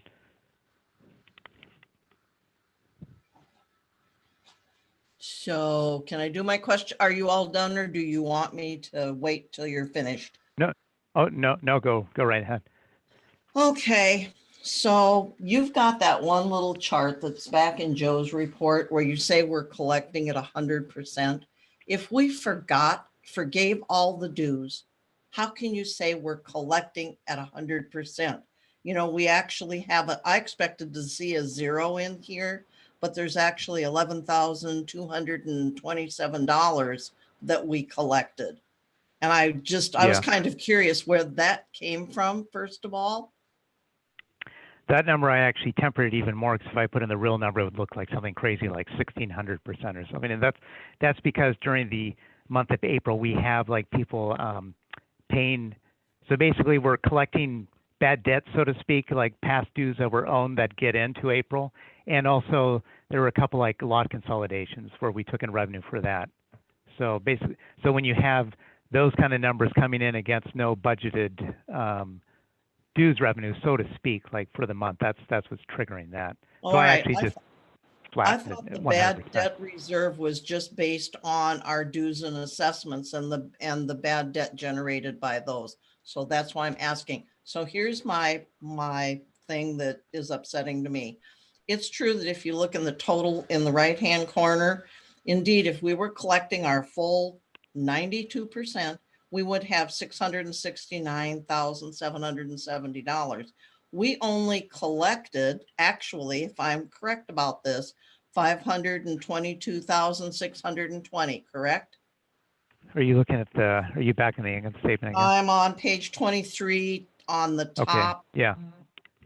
Uh-huh. So that's only 78% of what we should be collecting. If we were at 95%, we would have collected $636,282. I'm just, No, so this number, Linda, take the 522,620 and you Yep. divide that by the 550,403, which is 94.95. 95% I hear is what it- you're saying, being but pushed I'm out. talking about if we were collecting all of our monies, that's why this whole thing with the 100% in April and stuff is really off. And what's even stranger is if you take the numbers that were given, Leslie and you made up a sheet together when we were looking about what we would be giving up. It's strange because the special dues assessment is collecting at a better rate than the dues and assessments. It's kind of strange. This is why you'll very rarely see those two at the same rate, is because this dues is, so like anything, so like for example, this dues, like what gets back into this bad debt reserve will be whatever someone didn't, what they should be paying in 2020, but what they didn't pay. And then if they pay money back, then of course that affects that ratio. Or so if someone has dues from 2019 that they have not paid, but then they pay in 2020, then that goes into UDR. Yep. Versus the special assessment, we don't do that. So like if someone owed dues that included special assessment in 2019, that does not go into UDR. That goes back into that goes against the bad debt for special assessment, meaning that it would help it out. That's why. I got you. It's just, it's so strange when you look just Oh, at yeah. hard numbers of what we're actually collecting, rather Yeah. than when we say some of this stuff, because, it's just like it, for me, it's like, we still kind of got a hole we're crawling out of. My last question for you is the PPP. We can only start using that in May, correct? Yeah, well, we got the PPP basically hit our bank account around May 15, 13, right in that point. So basically, in a sense, you could say we're using it right now, so to speak, in terms of payroll that we could apply it against. So we have a 24-week window from May 15, we'll say, 24 weeks from that point that is going to be applied against. Yeah. Okay. And they'll do that through like quarterly payroll reports. Gotcha. Something you may want to point out to the board that I know you did for finance and it was a big help is there was other income listed on page 23. Can you explain Oh, yeah. Yes, please explain that. And I'm done. I'm glad you brought that up. Yes. So on page 23, like Linda was saying, you'll see the other income line item. And so under April 2020, you see how it says $15,413. That $15,413, $10,000 of that is that EIDL grant, so to speak, that came in. That when we applied for the EIDL monies at that point. So now that we got that at the very end of April, so now this is now being recognized in the books as other income. Thanks so much. That's all from me. Sure. Yeah. Thanks. Joshua. This is just a general question since I see it on here. And forgive me if we've discussed this, but Ken's Cozy Kitchen, what's happening with that and the funds that go towards it that the board approved during this pandemic? So Ken's Cozy Kitchen, we have, let's see, in terms of, if I could just flip right to the UDR. I'll answer Second, that. so I can see exactly how much has hit it at this point. 752. Yeah, so 4752 divided by 1188. Okay, so 4 months. So Ken's Cozy Kitchen, So we have paid 4 months out for Kent's Cozy Kitchen at this point, and Joe has decided to pay these invoices for Ken's Cozy Kitchen. For the first 4 months.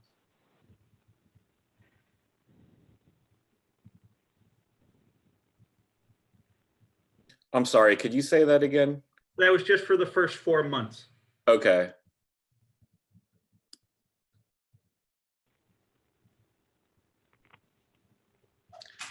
Mr. President, Karen has her hand up.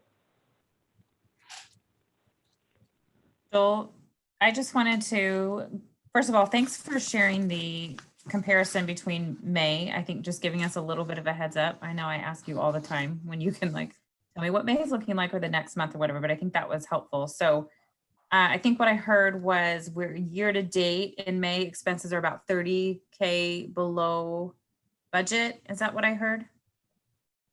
That's correct. Yeah, below budget Okay, perfect. so far. And then, so through May, and then for April, Yeah. I'm seeing year to date total expenses, we were about 7,600 better than budget, so 7,600 less than budget. And both of these include an unbudgeted snow event, correct? So that we've Yeah, accounted for that's that, correct. plus we have saved beyond that. Okay, thank you. Yeah. I just wanted to make That's sure I right. had that right. Thank you. Mr. President, AJ had his hand up. I just want to clarify on the Ken's Cozy Kitchen thing. So we're paying invoices even though the recreation barn was closed? Through April only. What does that mean though? Like, We will not be going anymore until that gets opened up again. okay.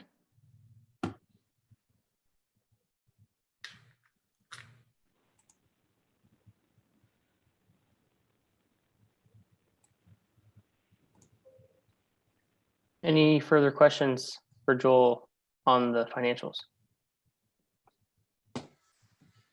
Well, I was going to say too, the next 2 pages are also the capital reporting pages in the packet here. Let's see here, page. And these pages are not, so page 28, 29, and 30. These pages are not through 4/30. These pages are through 5/31/2020 for capital reporting. And on here, you'll see basically everything that's actually being closed right now as we speak is marked closed, and whatever's open, still open. This surf loan stuff, that's all marked open down below on the surf page. So this is all closed, but it's just at this point, it's just being marked open just to earmark that cash, so to speak. So it's not just going to be considered, able to be spent. So that could be earmarked to be paid down the loan.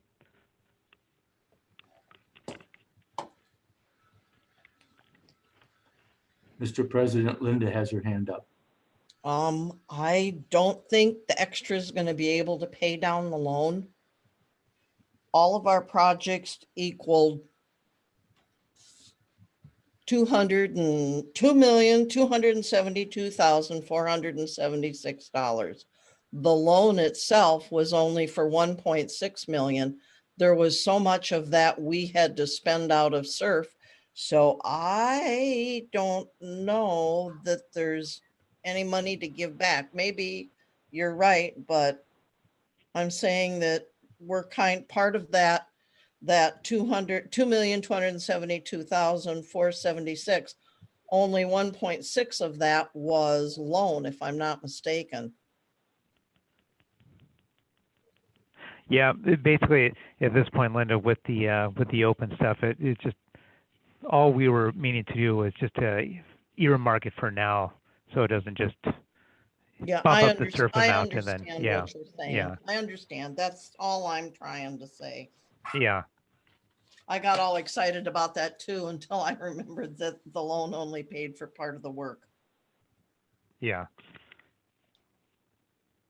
Mr. President, AJ has his hand up.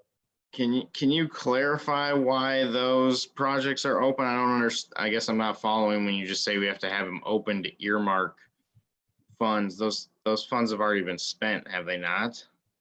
Funds Yeah, have- oh, go ahead. Joe. Go ahead, Joel. So basically, what's going on? You see that on AJ on page 28 that it says at the bottom, open project total surf loan projects, and there's like a subtotal of 84,390. Sorry, where? It's basically, you see that far right column, then you'll see some shaded numbers actually. The obligated funds? On it, yeah, right. So there's like a shaded, yeah, with a bunch of A's next to it for a footnote. And then, so that first bold number down below, 84,390. Yep. So that is basically just adding up all of, that's a subtotal of all of those numbers, starting at that first shaded A down before you get to the 84,390. Just at this point, it's basically the only reason why, like on the spreadsheet that I just tabbed it open, is it keeps it in the formula. It basically just kind of earmarks it away, so it doesn't open up.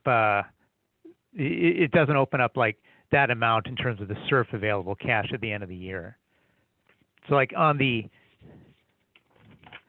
like it'll be easier for me to show you on if you turn to page. But I guess I don't understand why we're not just closing those projects. They should Oh be. yeah, no, they will be closed. Matter of fact, they're going to be closed here. I'm closing stuff right now as we speak. It was just a presentation thing at this point. Okay. AJ, there were still funds in that, with that loan, and until that is all deciphered out, I have to leave it open. Just so so we can track and show to you guys what's still out there. So you're saying for the next however many years we have to pay that loan, those projects are going to stay there? No. We have to close out the 84,390. Right. Right. So that'll close that project out. You still have obligated funds to it. Actually, this might clarify in terms of if you turn to page 24, that cash sheet that I talk about for the reserve stuff, and then in that SURF column, you'll see this is like kind of the last group in numbers. It says SURF. Oh, wait a minute. Obligated expenses 338,290 on that page. Now, where I get that from, that 338,290 is I actually got that from the April capital project. So I would get it from the bottom line of that SURF sheet right there. So basically, it's just blocking out available cash on the SURF column. But by leaving that, by leaving it marked open at this point, that 84,390 also becomes blocked out on that page as well. That's really the only reason why it's temporarily left like that. But in terms of the fixed assets for like the 2019 balance sheet, these items will be closed out, probably even over the next couple of days.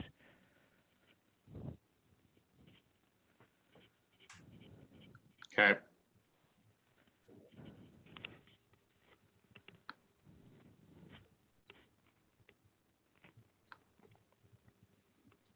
Mr. President, I see no other hands. Okay, thank you, Joel. Yeah.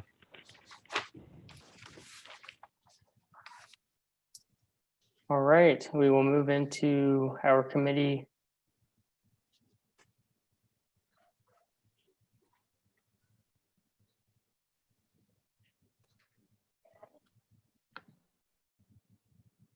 I'm sorry, do we need to approve that?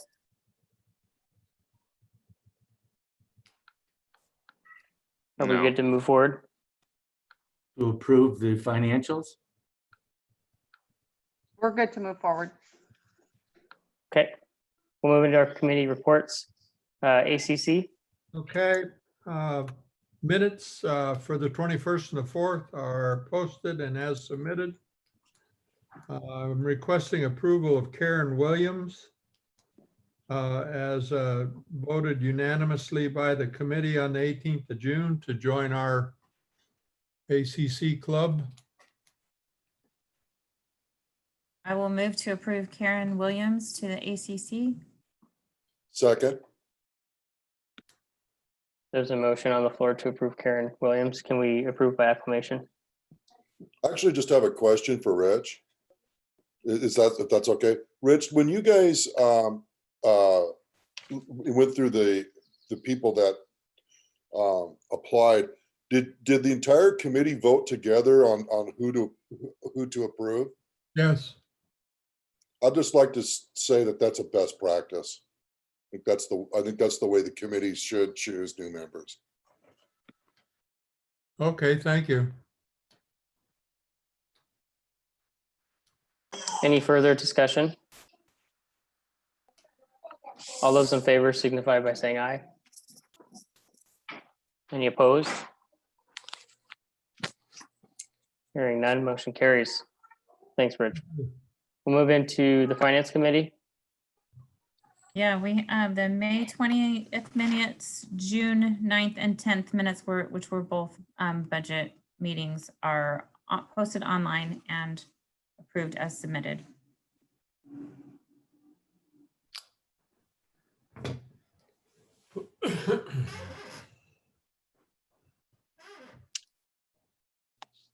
Oh, Joe has a question. Go ahead, Joe. What about B, C, and D?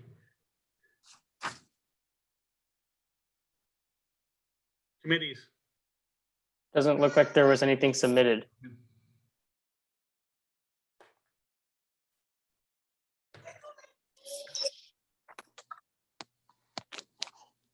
Okay, can we move into our continuing business? Go ahead, AJ, hiring and spending freeze. Discussion. I think you're on mute, AJ.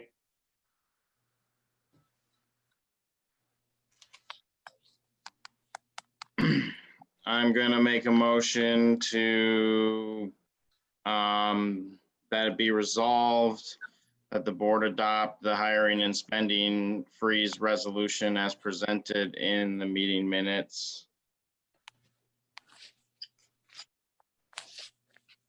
I second. There's a motion on the floor to adopt the hiring and freezing resolution as presented in the packet. Discussion. Okay, hearing none, we'll call the question. All those in favor signify by saying aye. Wait. Oh, go ahead. Or excuse me, Mike, take it away. Mr. President, I apologize. Josh had his hand up while you were speaking. So there's all this documentation in here, I guess, from the Finance Committee. Is anyone going to go through that, or I'm happy to, or Joel can if he would prefer. So, either when.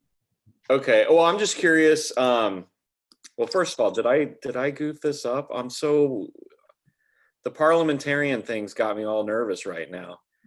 I know, Josh, how you feel. We're in this together, Andrew. So discussion, I'm curious because there's this table in here about unemployment and whatnot, right? Do we have any updated numbers on this? Because we just got hit with, the COVID numbers are going up. I don't know. I feel like there would be some kind of discussion here. I'm happy to go through. Oh, sorry. I'm sorry, Mr. President, Paula had her hand up. Oh, sorry. I just wanted to agree with Josh on that. I think last time, one of the things that we one of the things that we wanted to see was some information, at least I did. I wanted to see some information from finance and some from staff as well before we moved forward with making a decision on that so that it could be informed. So if we could go over the information presented and any, anything that can help us make that decision would be great. Mr. President, Joshua has his hand.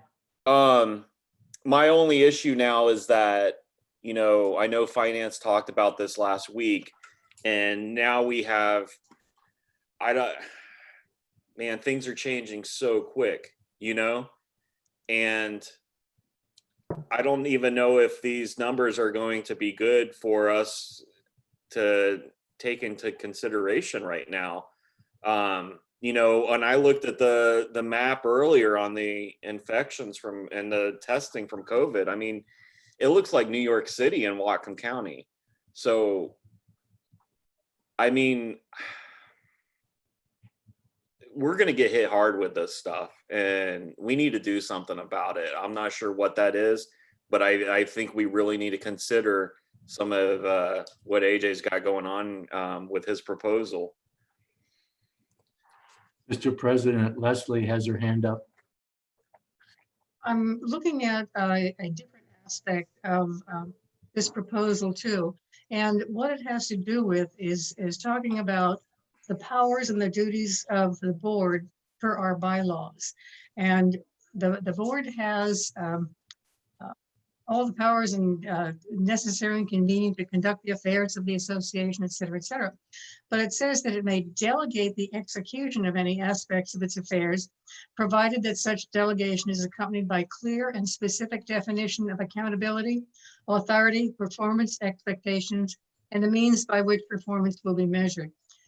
Basically, the board has done that when we hired a general manager, and we have delegated the operations to our general manager.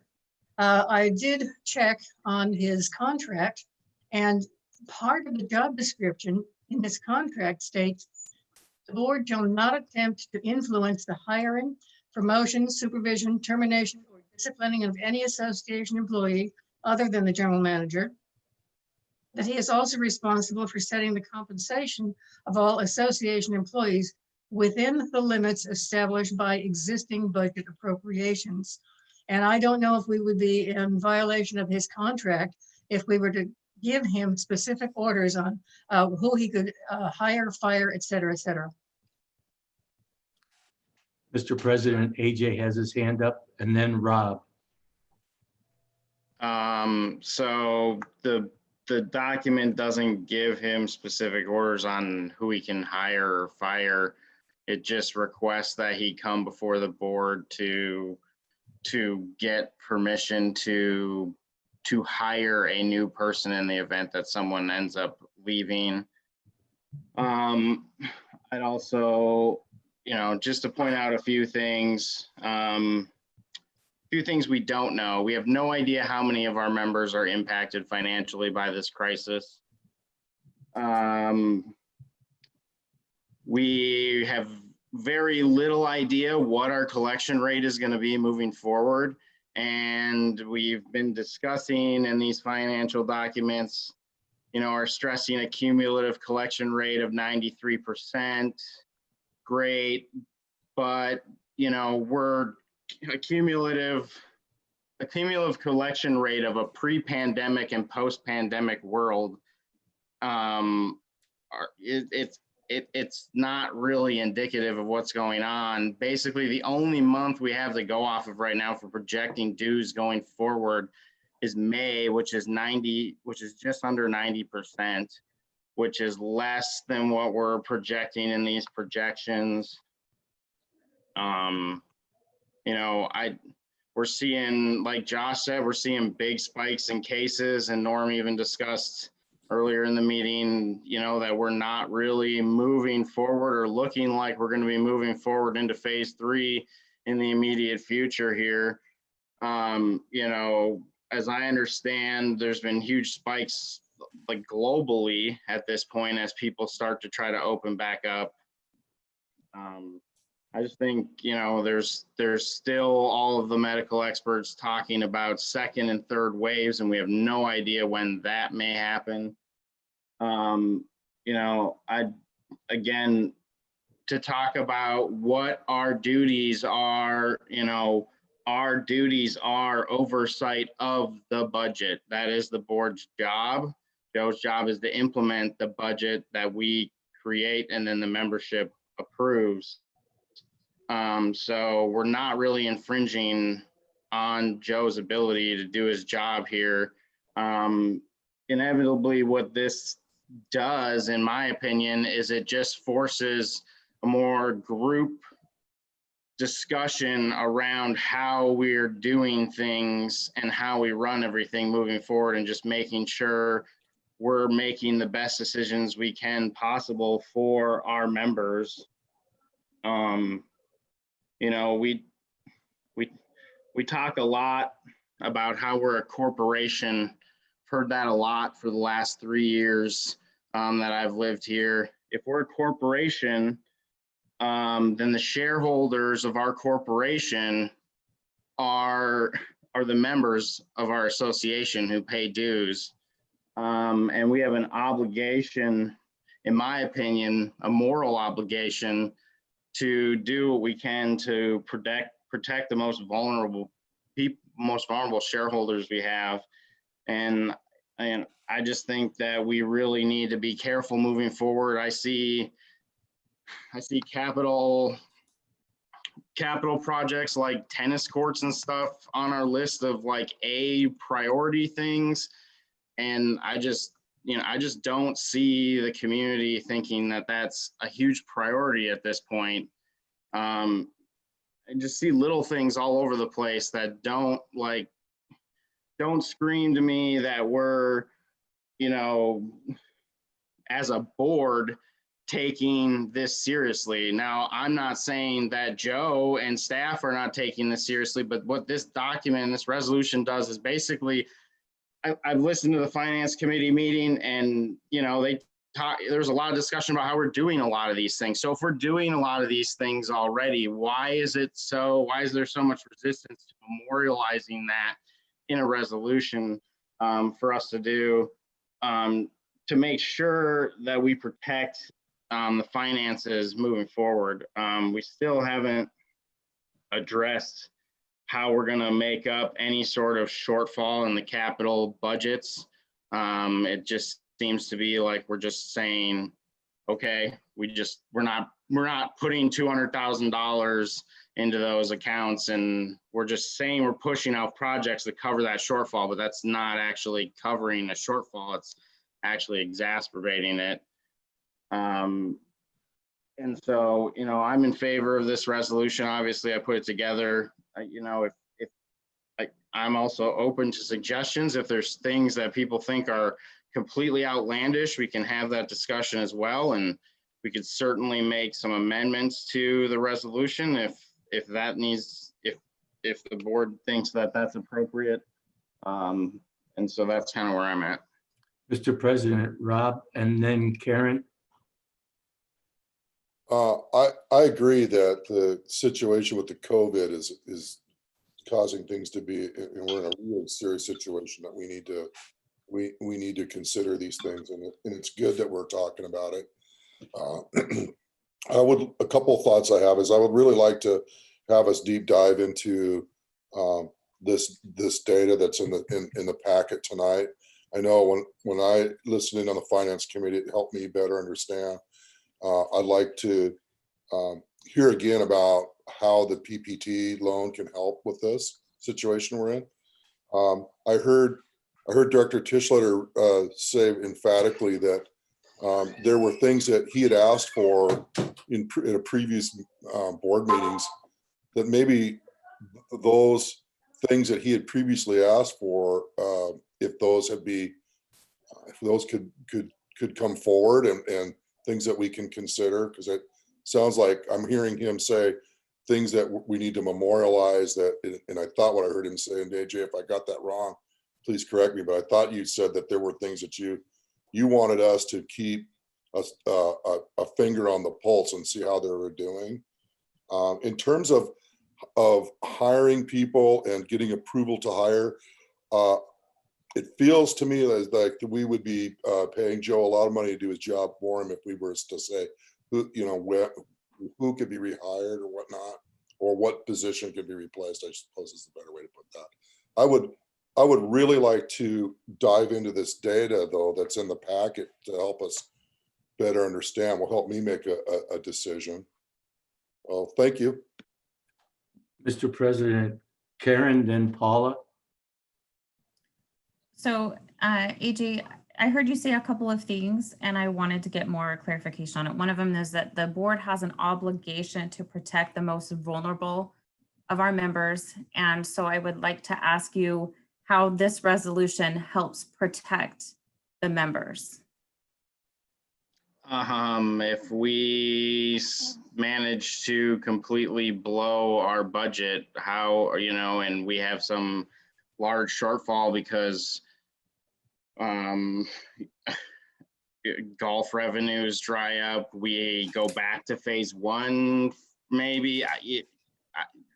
We don't really know what's happening. You know, I said we have a moral obligation, you know, to protect those people. I'm not saying that this resolution like protects them directly.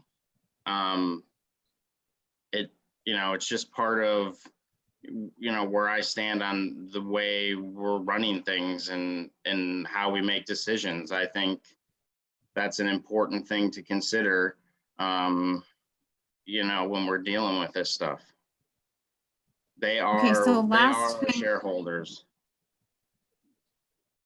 Okay, so last time I asked what the goal of this was, and you said it was to memorialize the conversations we've had, but I've heard you say this time, if we blow our budget. So I guess I am assuming that your goal of this is that we don't overspend. We don't end up in a shortfall situation. That's what you want to prevent us from doing. And I think that is a very, very worthy goal. The second question I have is you I don't want said, it to be a goal, though. That's the thing. This is something that I believe we should require to have happen so that we aren't in some precarious situation where we have to start asking members for some sort of special assessment or something because we're, you know, or what if things get substantially worse and we have to consider waiving dues again? All of those things are real possibilities potentially, you know, that we just don't know what's happening and what's going to happen moving forward. And so, you know, with all that uncertainty, it's, you know, this is something that like every local I just voted today on furloughs, like for myself, like on whether, you know, we're going to move forward with stuff like that. Like all, you know, organizations and businesses right now are implementing, their boards and their management are implementing these measures.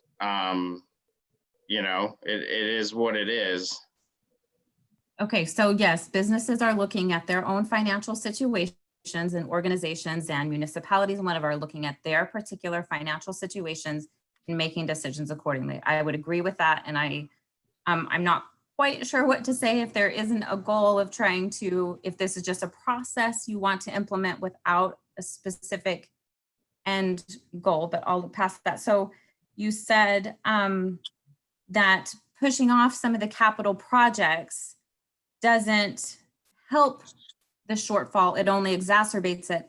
How does this resolution help the shortfall? Are you saying that we remove capital projects from the reserve study completely, as in we will never do them? Or how does this specific resolution help the capital spending shortfall side of it? This resolution is not intended to be some all-encompassing resolution that fixes the whole problem and establishes a brand new budget.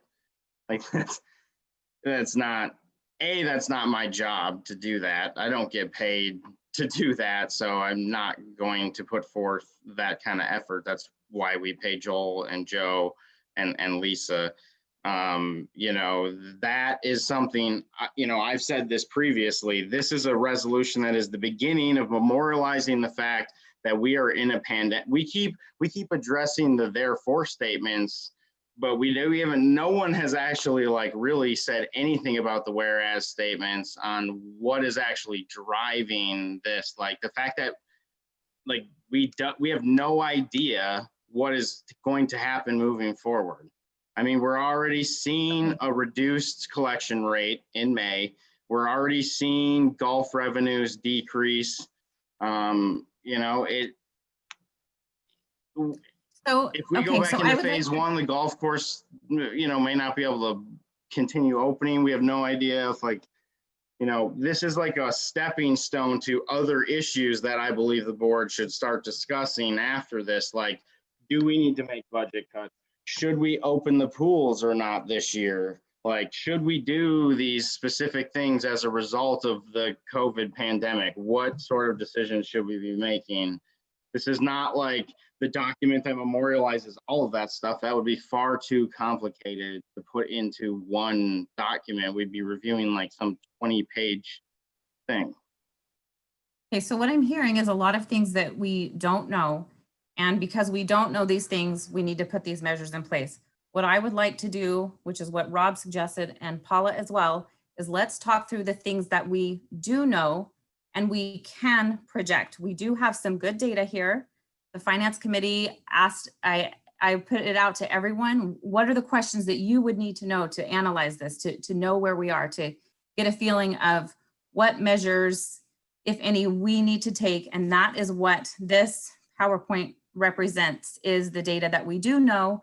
And from there, we can make some projections based on it. And that is what companies and municipalities and institutions and organizations are doing. They are looking at their own data and saying, based on these things that we don't know, what can we actually say we do know and we can project? So I would like to go through this, or have Joel go through it. It's financial data, so it's probably best for him to. But go through this and answer questions that you have. Mr. President, Paula has her hand up.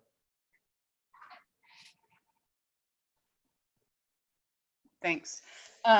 So yes, I definitely want to see the data. And AJ,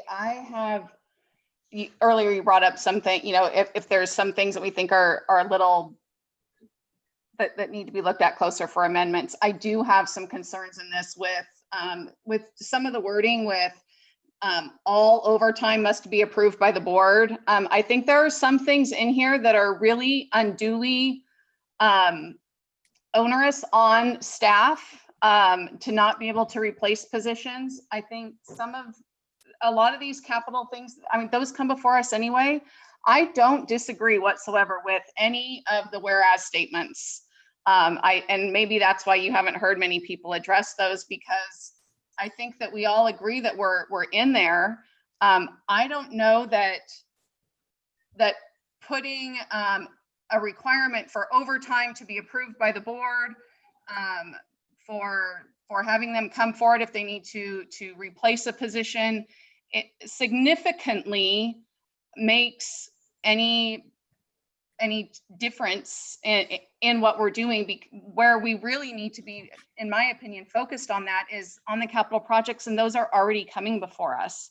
I think it's our job as a board to expect that those things come before us every single month, and that we look at where we actually are. What are our financials right now? What is the situation right now? It probably will get worse, and I think we need to be looking at that carefully. But I don't know that the answer is in some of these items, and I think that we are already doing some of these. So I'm not against some of these things in here. I think that we really need to look at what is are we overreaching on some of these by expecting something like overtime to be approved by the board. So I'd like to look closer at that. I'd like to look at the information that the Finance Committee has brought forward, and to see what the input is from staff as well before we look at making a decision, to make sure that what we adopt makes the changes that we want, and isn't onerous and overreaching on our staff, so that we're all getting to where we need to be. Mr. President, Leslie, then Linda.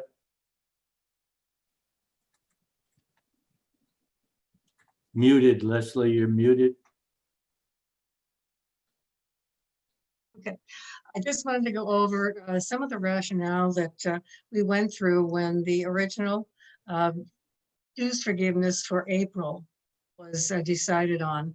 And a lot of it is explained actually on page 24 of your packet tonight, where it shows you the capital funds that we have. And on the right-hand side, it shows the operating reserve funds. Now, there is an emergency operating reserve fund for operations of about $360,000. There is also about $270,000 in UDR. So that shows us that there's $628,000 in total operating reserve funds that in an emergency could be used. Since that time, we have also learned that we have the PPP grant money, another $350,000. So we do have backup funds of almost $1 million that we can look at to in case we have a really bad emergency. And I would like to look at, again, the current financials as they were presented to the Finance Committee. Mr. President, Linda.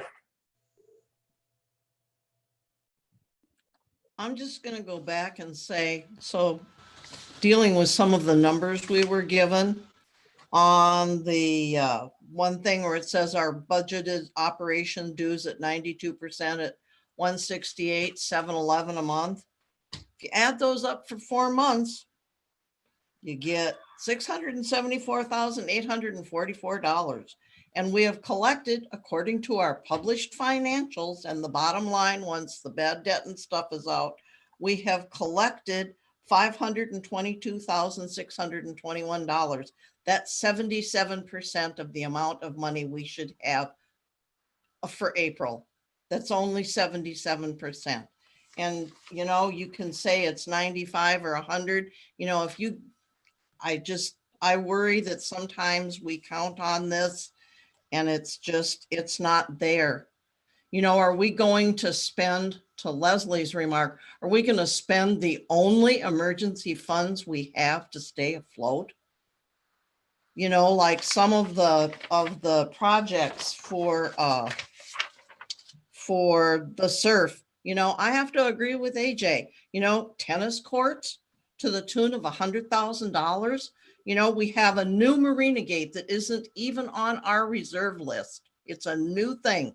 Well, if we need to fix the launch gate, we'd be much better to worry about the stuff that's already on our reserve study rather than something that's new that's getting thrown in there. And will we live without doing parks? And I'm just saying, these are the kind of things I have to say. I agree with him that we should be looking at. Barn 8 emergency repair, absolutely leave that in there. You know, if there's some of these tables and benches, or some of them I've seen, I would put them up on the top of the list because they're so bad. But there's some of this other stuff, you know, does it really need to go there? Or is there other stuff that's on our reserves that could be placed in here and better spend that $242,872? That's my point. Mr. President, Lisa had her hand up.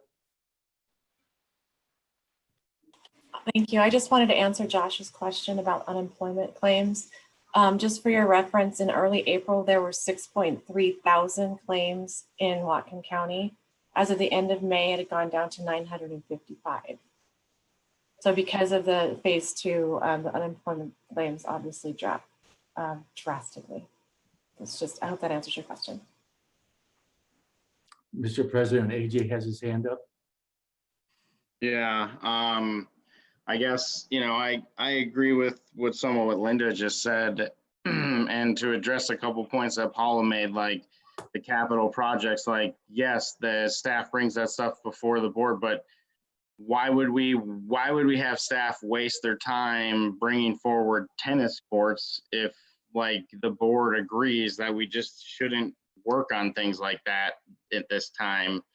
You know, that's somewhat the point of the capital thing, you know, and that's why there's verbiage in there to allow Joe to continue to bring those projects forward that we've already started. But we're going to start a new project like on repairing the marina, marina erosion, you know, or we're going to start a new project on tennis courts or something like that when we have like a dance barn that is sitting there that has been ignored since 2012. It just doesn't feel like, you know, the priorities are there. You know, I understand that maybe getting all overtime approved by the board seems a bit onerous, yet I'm sitting here looking at the manager's report and every single department has overtime, and it's like we're, you know, even if we're coming under budget, like we could be a little bit more under budget if we're not doing overtime, and with reduced services and stuff, I just don't see why we would need to be doing overtime right now at this point. And so that's just kind of addressed a couple additional points that came up. Mr. President, Norm has his hand up. Well, okay, well, go ahead, Mike, who's first? I didn't see any other hand up but yours, sir. All right. No. So let's clear up a couple of points here. What are the reasons we're in a phased approach to the state? Question? Answer, because the governor is trying to reopen services, including businesses. That's why your own Chamber of Commerce, this one, Ferndale, and the county have a task force present that are working on business reentries to assist businesses to get people back to work. That's the goal of that committee that I sit on, is in the service industry as well as the ones that are in the other ones. So those numbers are moving ahead for people returning from furlough back to their jobs and other things. So that's one issue. Two, it's been theorized here. We're going to go back to, we got to go back to a safe start, stay at home. That's not the governor's intention. He's made that fairly clear that that is not an area he's willing to discuss.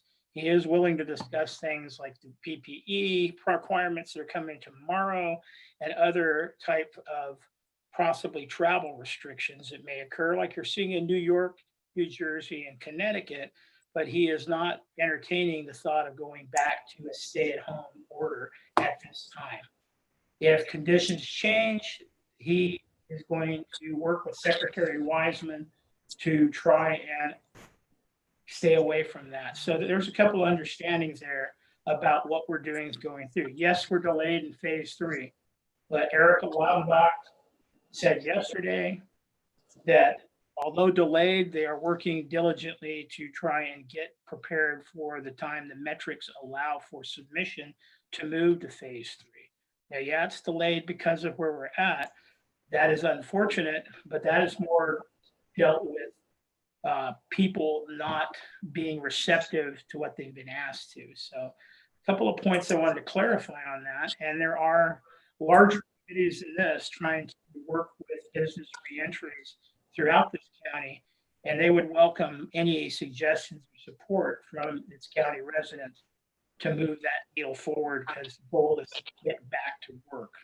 That's all I wanted to say.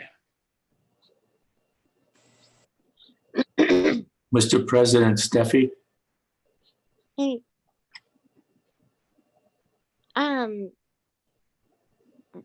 So I just wanted to make a couple points that the not only are our government agencies and cities, towns all putting in hiring and spending freezes, but a lot of it, including our own government, has an overtime freeze, and they're furloughing employees. And while that's incredibly encouraging that our state officials are trying to keep us open and keep us back to work. We are only in June. So the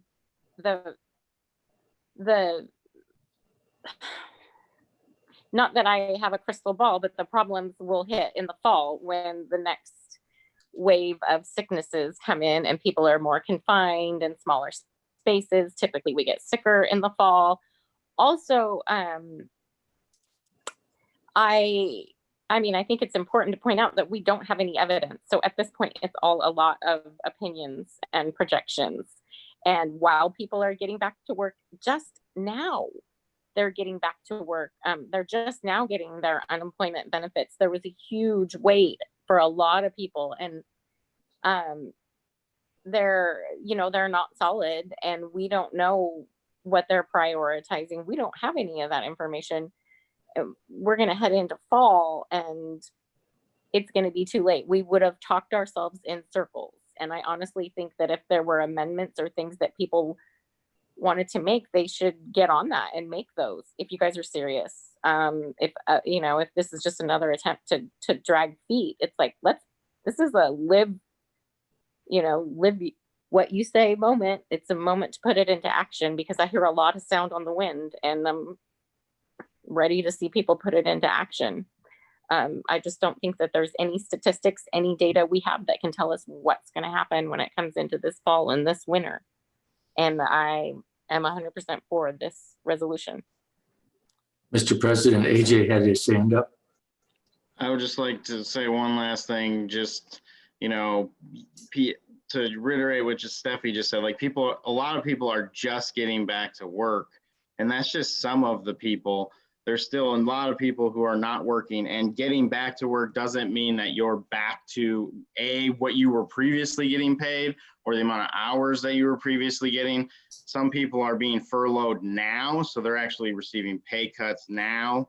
And so the reality is I just, we don't know what's going to happen. There's a lot of conjecture in the projections that we have right now. And, the one thing that I see is dues collections rate is decreasing. Granted, we only have 1 month, and I hope for everyone's sake that it goes up next month, because that's hopefully an indication that people are doing financially, well enough, or at least stable. But we don't know what's going to happen. Hopefully we'll know here shortly. I don't know at what point we can determine a June dues collection rate. But there is a lot of unknowns here, and so, I don't know. I just think we need to be proactive. I personally believe a lot of this probably should have been put in place and brought forward at the time of the emergency declaration and the waiver of April dues. Mr. President, we have Rob still to speak, but it seems that there's a lot of repetition as far as the statements are concerned. I was just wondering if we could call it after Rob speaks. Thank you. I'm hearing really good discussion. I'm hearing really good points and things to consider. I would really appreciate it if Joel or Karen could go through the financial packet that was given to us. I think there's some information in there that is helpful. Is that a possibility that we could have someone go through that and talk it a little bit? I'm happy to, or I'm happy to let Joel if he would rather. You want me to go through that PowerPoint slide that we presented at the Finance Committee? Yes, right. please. That was the request. Okay. Well, let me share it on the screen. All right.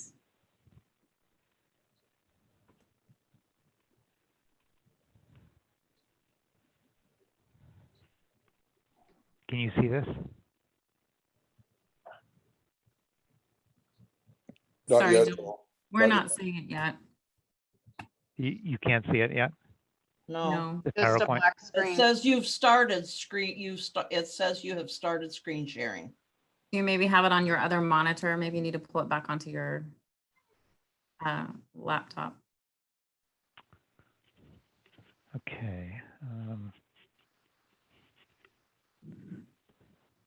Can you see it here? Now, Yes. perfect. Okay, good. But you need to go up one slide. Yeah. Okay, Okay. I'll just start right at the beginning. Okay, so these are some numbers that I've already talked about, but it won't take long at all to go through this real quick. But so the year, just as a recap, year-to-date net income loss as of April 30, negative 52,725. The cumulative 2020 collection rate as of May 31 is 93.7%.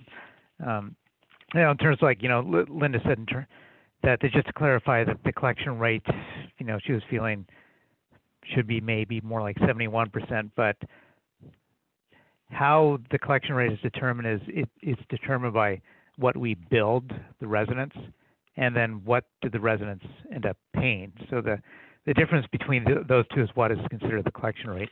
Now, to Linda's point though, on the income statement on page 23, next to that net current year assessment income, then you'll see the operations better worse than budget, and you'll see it's worse than budget by 152,223 because that's what was actually budgeted in the budget system itself. But the system we only billed, since we didn't bill for April, then that won't drag down the collection rate. And same thing now, we did have a bunch of residents who also paid their, they sent in their April dues also, but in reverse, that did not help the collection rate since we didn't bill them. What that does is it just increases the prepaid assessments on the balance sheet at that point until they use the dues in May. But so getting to the historic monthly collection rate down below this, you can see month by month how it's affecting. So in May, like what AJ said, in May it's 89.90% for just only, so this is only by month, not cumulatively, versus that 93.7% is cumulative through May 31. Another thing too, that at this point it's hard to say how much of an effect it has or not. Like a nuance to this is the fact that we are not charging late fees or interest on dues that are on any late dues through July. So that, of course, it's just impossible to know how that's having an effect on this at this point. So when we get into the operations slide, so this 2020 stuff is all budgeted how you guys did it last year, which is the budget this year right now that it's going against at a 92% collection rate. So monthly budget operation dues 92% is $168,711 a month.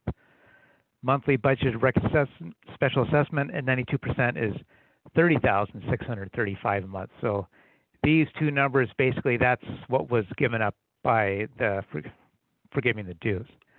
Now, potential loss of revenue for every 1% drop in the collection rate results in, this is combined now for these two combined, but it's every 1% drop in collection rate results in $2,167 per month.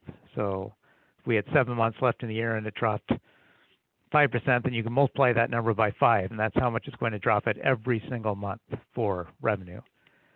Year-to-date golf revenue through May 2020 is approximately $350,000 for 18, which is around 9% below budget. Now I know in terms of like for golf revenues is I know that just for the month of May, golf is coming in at approximately $102,655 for revenue versus last year it came in around $81,117. So golf is doing better in May this year than it was last year.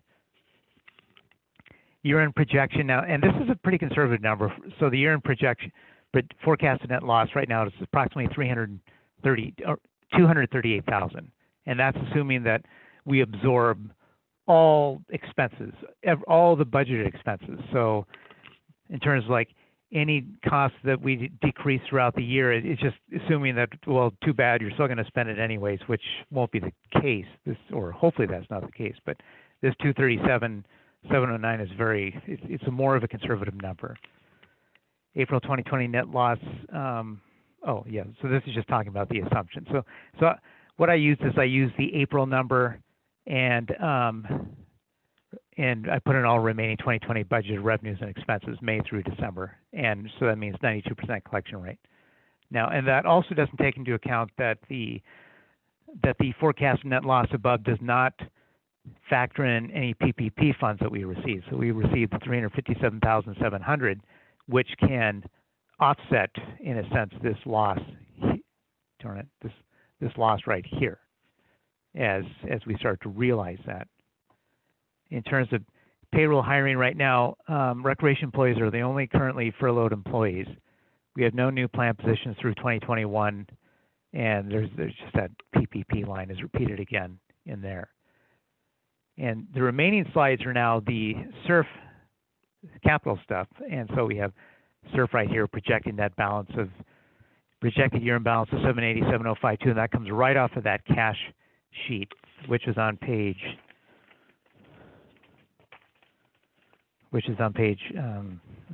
24.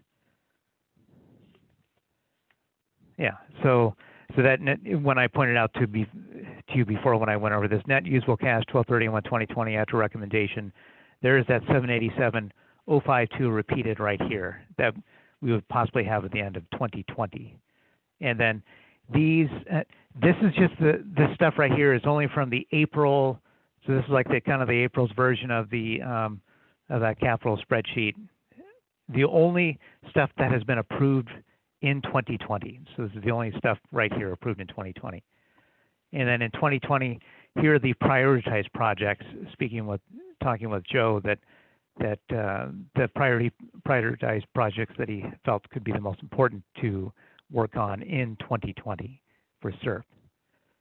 When we go to roads, this is the exact same thing, just a same format. 1.5 million, that comes right off of this cash sheet on page 24 for roads, forecasted to be there at the end of 2020. And these are the only this is the only open project right now approved in 2020, which is just that CVC stuff that you guys approved a few months ago. And, you know, there's another thing that I forgot to point out. So every 1% drop in the collection results in for SURF, a decrease. So if it goes down 1% or goes up 1%, then that'll affect it one way or the other by $1,136 per month. For roads, 1% drop or 1% increase affects it either way by $1,168 per month. So if it went down, that'd be lost revenue. If it went up, then it'd be gain revenue per month. And this final slide is just these are the projects right now slated for importance for 2020 for the roads project. And in a nutshell, that's pretty much the highlights of, well, this is the whole presentation right here. If you had any questions for this.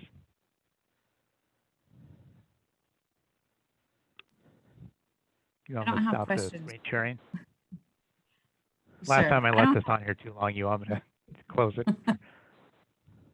I don't have questions, Joel, but I just did kind of want to point out some highlights from this. So again, the year-end forecast that we did based on April numbers was 237K. That didn't include some of the preliminary numbers that Joel shared, which was that we are through the end of May, 30K under budget in expenses. So that wasn't included in there, just the 7K under budget. We were under expenses in April. So we are seeing some savings happening already.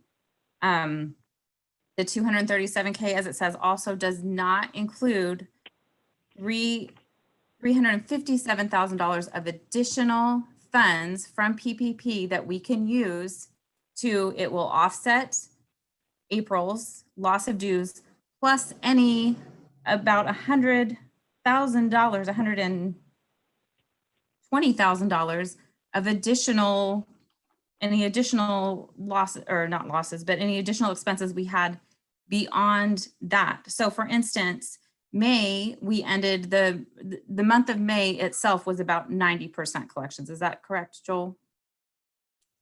90, May well, alone? yeah, 90%, that's Yes, right, okay. 89.9. Okay, so And if but the by the rev- way, Karen, also, I just wanted to point out, for expenses, yes, year to date through the end of May 2020, so far, we're under by about 30,458.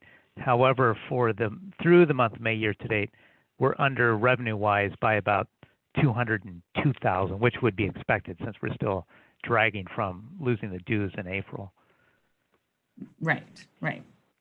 So we had already taken that into account, the loss of April revenue in your projection. That was already That's in your right. projection. Yeah. Okay. I was just So- meaning I was just talking about the actual May 2020 numbers. But yeah, I see what you're saying. Yes, you're right. Sorry. Thank you. Thanks, Joel. So we ended May at 90% collections. So if we were to, for instance, remain at around 90% collections for the remainder of the year, that would be an additional $26,000 in operational revenue, dues revenue that we didn't get. So if we drop 2% for the remaining 6 months, that's $26,000. We're still in that zone where the PPP funds can accommodate for that loss. Then we move on to SURF. So our projection right now, already assuming that we did not have April dues, is $787,000. If we subtract all of these prioritized projects from that, we may or may not do them, but if we did, it would still leave us with a balance of $544,000 at the end of the year, above the $600,000 that we require to stay in, what do we call it, reserves, the carryover. We have a required $600,000 carryover. So this is over and above the required $600,000 carryover. So we are not, what we are projecting now, we are not seeing that we are going to overrun our funds, either in operations or in SURF or roads. We're not saying that we are even going to need to dip into, based on these assumptions, that we're going to need to dip into UDR or emergency ops reserves, because we have the PPP. When we first made the decision to forgive April dues, we didn't know about the PPP funds. We now have those over and above what we forgave in April dues to accommodate for additional drop in collections. That's all I have to say.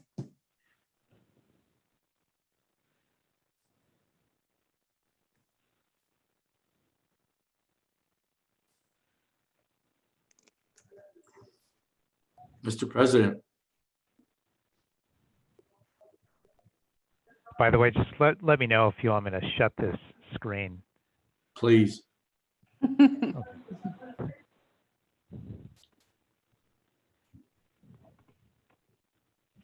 Okay, so I believe there is actually a motion on the table to adopt the resolution as presented in tonight's packet. I'm sorry, were we done with the discussion then? It sounded as though there were no more hands. Go ahead, okay. Steffi. I can't hear you, Andrew. What did you say?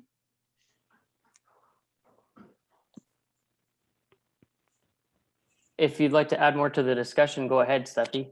Oh, okay. I just had some concerns about the projection. That was done in May, and we're into June, and things are changing rapidly, and I just don't think we can project that. I mean, I know we have to do something, but there's just so many variables. Yeah, I don't see how we can say that we're going to be okay. I mean, I hope that Karen's right, that we're going to be 600,000 ahead. So that's it. I did not say we're going to be 600,000. I'm sorry. There's a hand raised in the audience. And I know that we talked earlier about how to allow the audience to speak. John is able to see those hands and just pass it on to me. So I'm just letting you know. And if you want to do that moving forward, where if you want to be interrupted to know that there's a hand in the audience, just let us know. So there's a hand raised in the audience. We need a motion from someone to hear them. Well, I would like to state a motion to ask if it's a member comment or a point of order.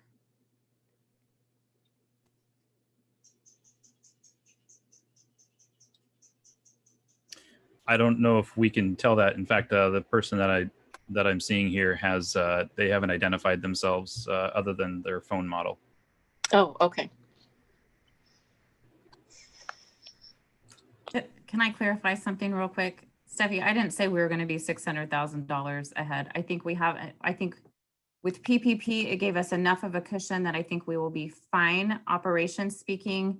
And from a capital perspective, it's not necessarily ahead. It's just the cash balance that we'll have at the end of this year that will carry over to next year to be spent on other projects in the reserve study. So I wouldn't necessarily clarify it as ahead. Okay, and so what would you quantify fine as? Breaking That would- even, dipping into UDR? No, the projection that we have right now, which is based, it's fairly conservative on the expense side, is that taking that and PPP together, we should not need to dip into UDR based on this projection. I'm not saying it's not going to change. It's possible that it could, but we have enough cushion in there. So PPP funds can cover the loss that we're projecting right now, plus some additional. We still have some cushion in there before we would need to dip into UDR or emergency ops. And then from the capital side, what I would call that is just our cash balance at the end of the year that would roll forward to be spent on future years projects. Mr. President, can we call the question, please? Mr. President, Josh just raised his hand. Sorry, Mike. I think we should hear what Samsung has to say.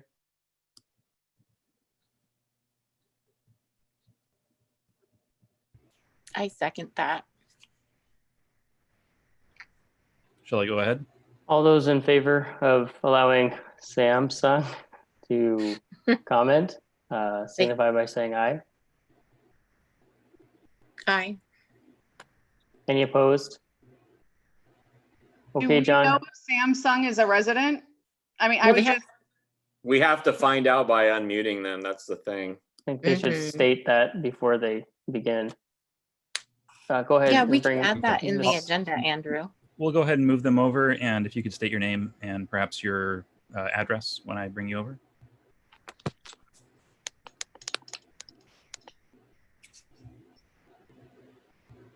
All right, there we go. We've brought the Samsung over.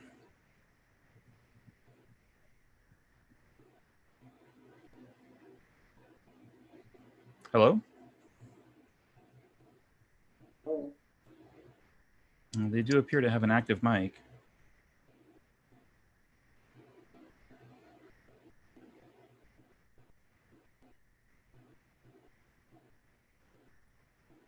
Sounds like it was an accident. May have been an accident. Okay, should we? I'm going to go ahead and move them back to the attendee pool. And if they are having technical difficulties, try rejoining or raise your hand again and we'll give it another shot. Was the suspense killing everyone? Like Yes. Yes, it was, Joshua. Any further discussion on the motion? can I just really, can you see me? Mr. President, Paula has her hand up.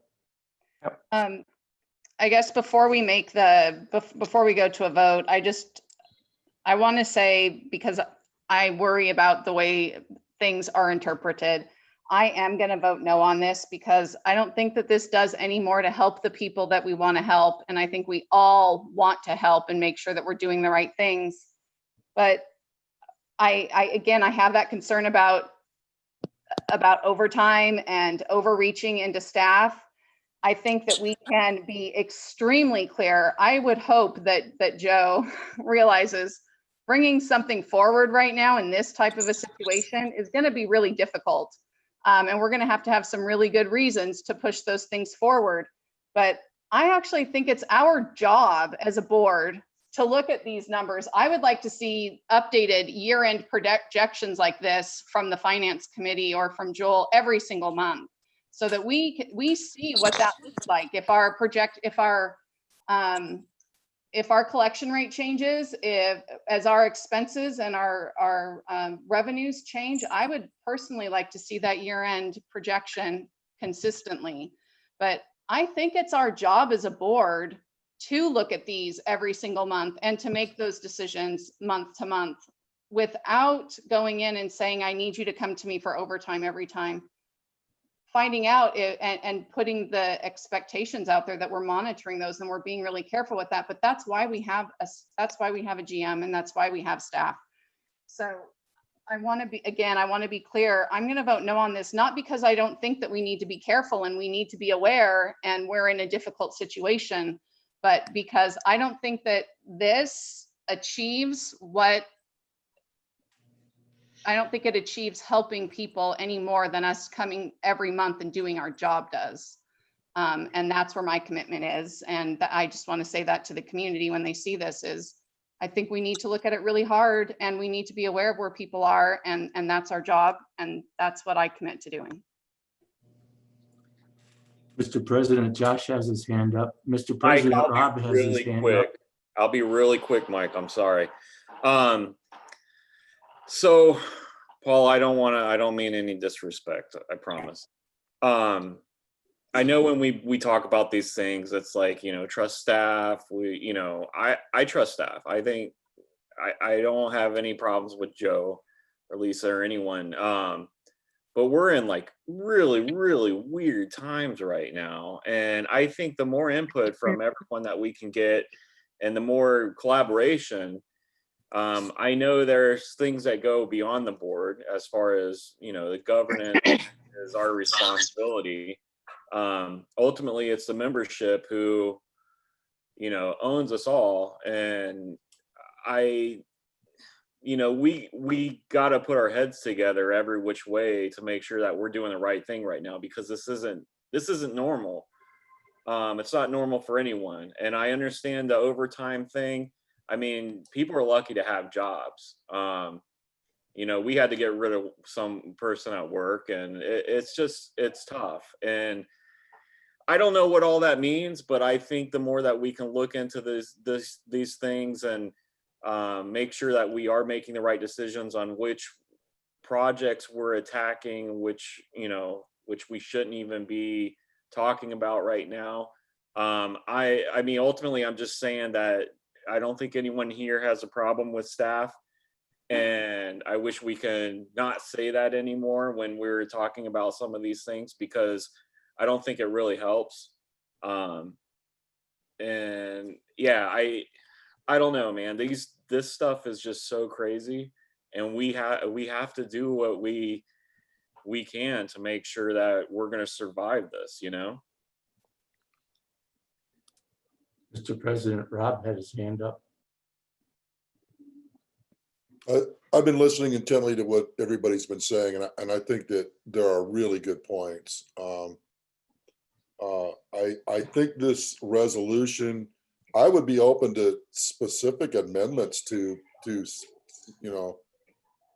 adding things or taking out certain things. I think that Joe's hearing loud and clear that we would like his staff to do whatever they can to save money, and I personally believe that they are.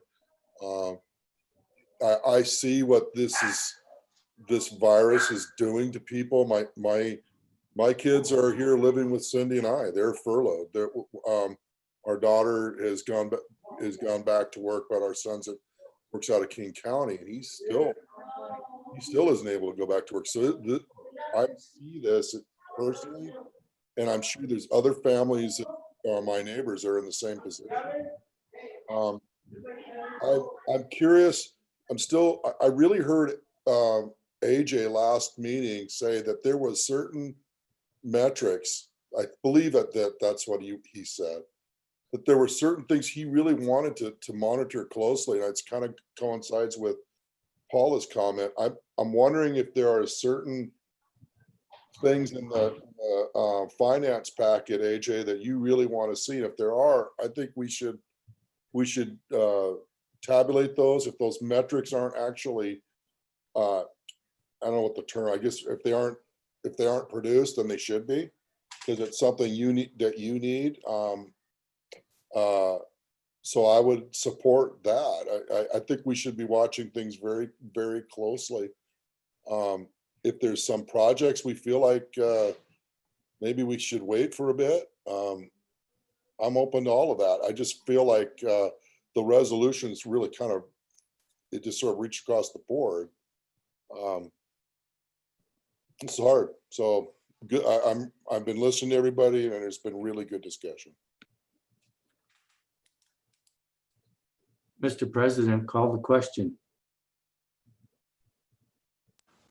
Thanks, Mike. All those in favor, or excuse me, let's restate the motion. The motion on the table is to adopt the hiring and spending freeze resolution as presented in the board packet. Did I get that right, Paula? All right, all those in favor signify by saying aye. Aye. Any opposed? Okay, 5-3. Motion does not carry. Good discussion. We'll move into the budget calendar. Go ahead, Karen. I hope this isn't even a 10-minute discussion. We looked at this before. There was some discussion about moving the final approval date for the budget.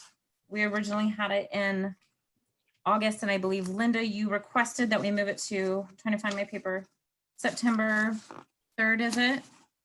And we just we adopted it preliminarily, and just we're going to give NNE a little bit more time to make sure that this, met all of your needs for your calendar. And so I just wanted to bring it forward one more time to adopt the amended calendar after we made those changes. So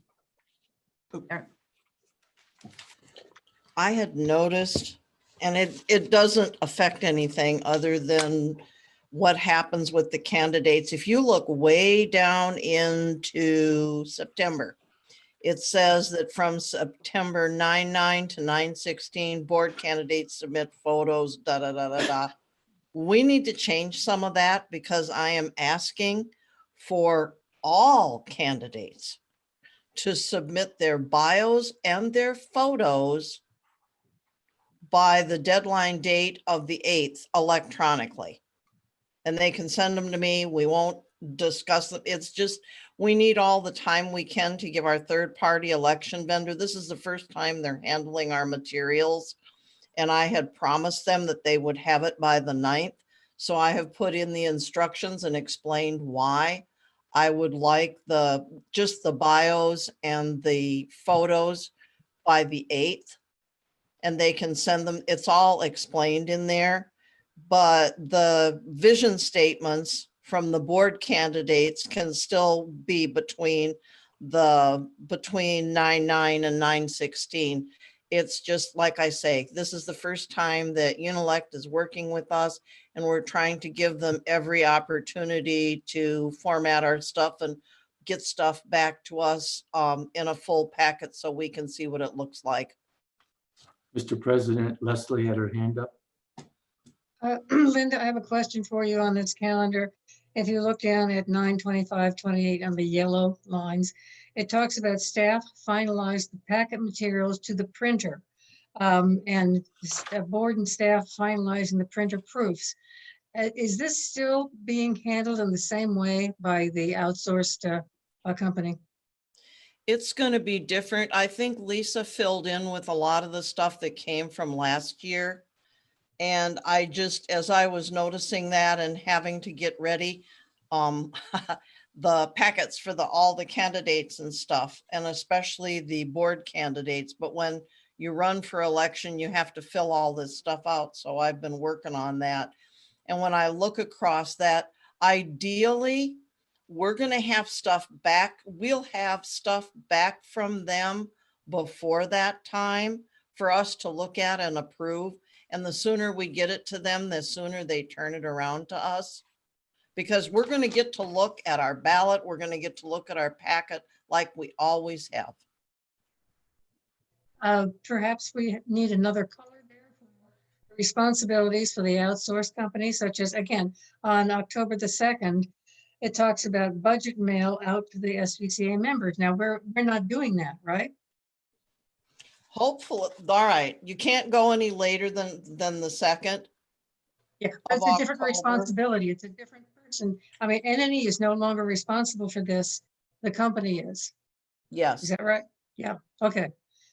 And if you read some of the stuff, I guess it's going to be it will depend upon how timely we get our stuff to them. Okay. You know, that's the whole thing. And we are also working within our own restrictions of, we usually try to give people 30 days at least.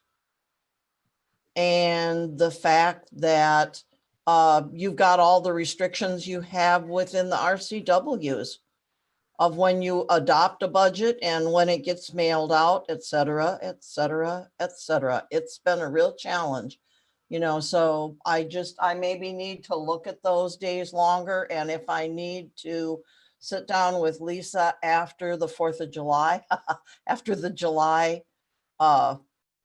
staff time that's often their holiday, is maybe take a look at all that, talk to Catherine a little bit in the meantime, which is our person that we talk with at Unilect, and see where are we at. Because I think she gave me some dates before that were just totally acceptable to me. But like I say, that's why I've changed things this year, to give them as much time as possible, since they're new to the way we do things. Mr. President, I see no other hands.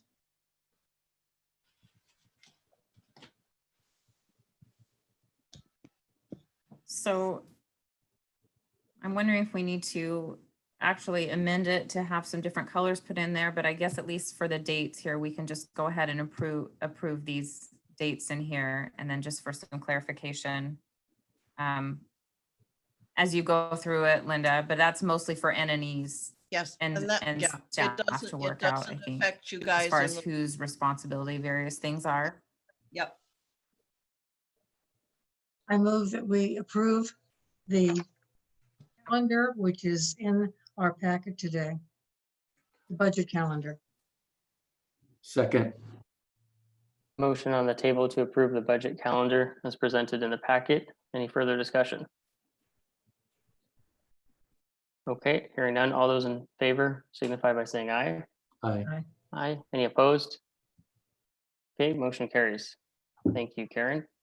Teleconferencing. So we said a couple meetings ago that we would revisit teleconferencing at this meeting.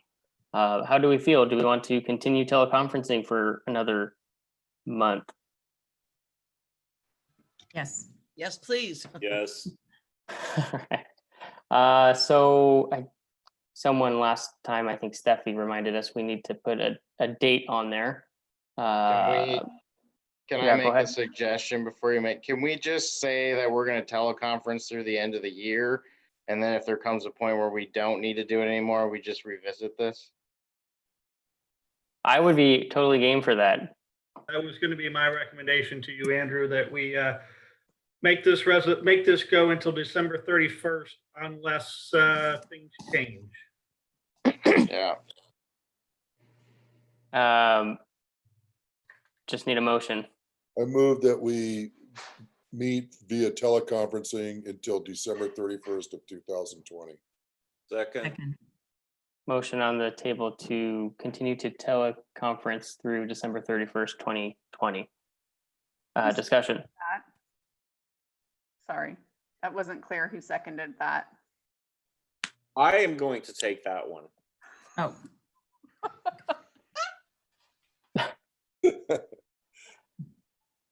Okay, did you get that, Paula? All right, all those in favor signify by saying aye. Aye. Aye. Any opposed?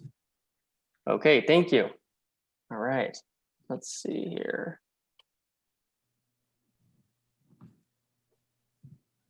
Okay, I think we've wrapped up most everything. I think I made a mistake earlier. We moved the parliamentarian discussion up, but I Yeah, was that hoping should to have have, been a presentation from her, right? And then we were going to have a separate discussion. correct. Can we take 5 more minutes of your time, or do we want to revisit this next meeting? Mr. President, Rich has an item under new business that comes before the parliamentarian discussion that I think he's been patiently waiting, and I don't know how he stayed awake all this time. Yeah, no, you're right. I glossed right over that. I moved right to the parliamentarian. thank you. Absolutely. We'll go with that first. Take it away. Rich. Yeah, I sent this addition to everyone on policy 13.4. And it doesn't change any of the verbiage that was already there. All it's doing is adding a note that ACC will revisit once the projects are finished to ensure that of the final project status and the adherence to the approved plan and specifications. I'm asking you to approve that change. So do we need a motion? If we do, I move that we accept the ACC policy as submitted. second. Motion on the table to approve the ACC policy as presented. Any discussion? I have a question. How are the projects handled now? Is it the ACC coordinator who does that? And why do we want to make this change? We want to make this change because most of the time, the issues that come up are based on exterior alteration changes, not new construction. And those are handled by the ACC, but we don't handle compliance. And all too often, we're finding that there's a little bit of a carte blanche once something is approved. If there are limitations in the approval letter, we find that residents have a tendency on occasion to overstep what was approved. And we want to be able to go back and verify that back what we approved for instance, a fence being installed, that it was installed the way we approved and not maybe circumferencing all kinds of property that wasn't approved when we approved the fence. So we want to be able to go back and ensure that it was done according to the approval letter and not just because they got approval, they're just going to do anything they want. The ACC coordinator used to do this? No, not that I Okay. I don't believe any, oh, I'm sorry, I'm out of order.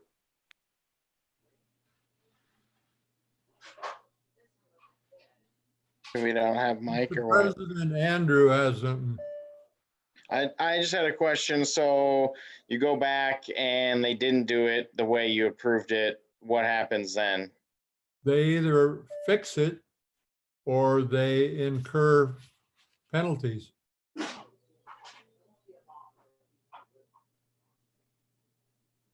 Did someone else have their hand up? Go ahead, Rob. So when I was on ACC, there were times where maybe there was a fence submitted, and the property owner, when we go out on our tour, we would talk with them, and what they wanted to do was to put their fence right up on the property line. And we would have a discussion with them and explain to them why we have the 5-foot offsets. It's to allow wildlife to be able to move through the valley. Had a discussion with them, only to find out later when they went ahead, even after the approval, they went ahead and did what we asked them not to do. Just many examples of things like that, where what we approved ended up not being complied with. I think this is a good thing, because we saw this many times when we were out on our Tuesday ACC walks, and when we would engage with our neighbors, it was always in a positive way. We would try to explain to them why the ACC policy was the way it was. For the most part, had really good discussions, and then only find out that people went ahead and did what they wanted to do anyway. Thank you. AJ? I guess for me, I just kind of think like Rob's saying, this has happened quite a few times. Seems like we're setting ourselves up for conflict with our members. You know, depending upon how serious some of the infractions are, you know, it's like, I don't know. I think this is just one of the reasons why I think some of that stuff is just a bit arbitrary, and, you know, maybe that we should just let the county handle building permits and that whole process. These are the ACC policies, and until the policies go away, we need to be able to enforce them. And this is one way to enforce them. So that's precisely kind of what I'm suggesting, to be honest. well, then move the change.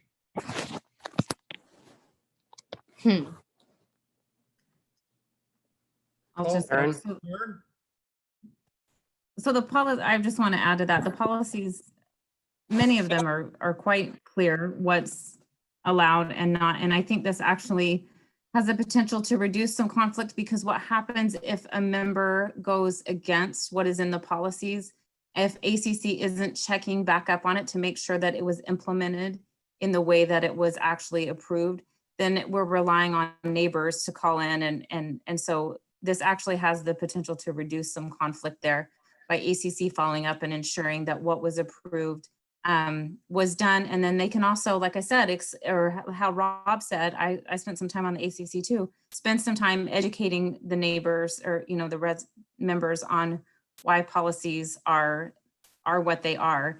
Oftentimes the members don't really know the rationale behind it, and this kind of helps to help them understand. So I support this. I think that it kind of closes that loop of making sure that when we approve something, we're making sure that it was then implemented in the way that it was approved.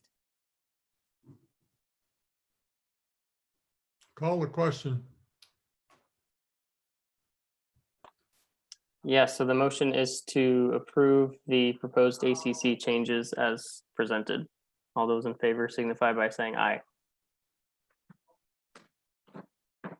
Any opposed? Nay. 2. Okay, motion carries. Thank you, and thank you, Rich. I just want to be clear, did Director Bowens vote? I didn't see. Okay, I'm going to assume no. I don't think so.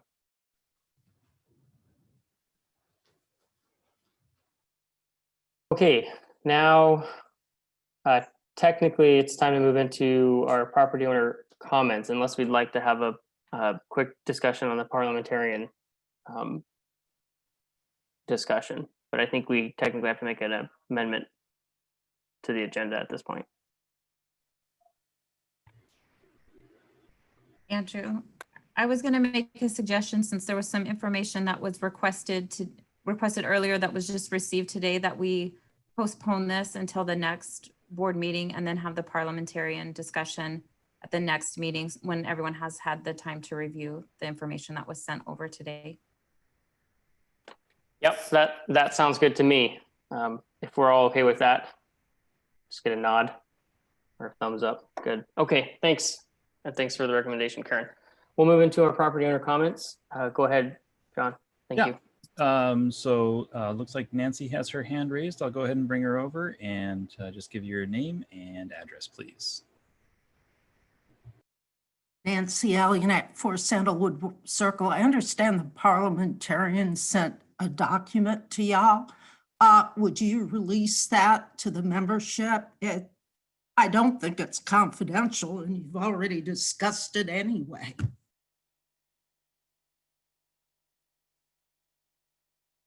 I see nodding heads. I was waiting for the. Yeah, if we discuss it in a meeting, it's open for the public. Thank you. If you could post it somewhere or whatever. Mr. President? So when we I had think we have finance Karen committee with a doc- raised hand, Steffi. Go ahead, Karen. I was just going to say when we had finance committee documents that were discussed during the meeting, but we hadn't had a chance to get them in we just posted it with the agenda packet since it was part of what the discussion was. They were things that had been emailed to the committee that we hadn't had time to get on the agenda yet, but then we went ahead and posted them with the agenda packet. So maybe that it could be posted there. Not my decision, whatever y'all want to do. All right, thank you, Nancy. We'll, sounds like we've got a little work to do as far as where to put that. I'll return you to the audience here. You have a good evening. Looks like Anne has her hand up. I'll go ahead and bring her in. Go ahead and give your name and address, please.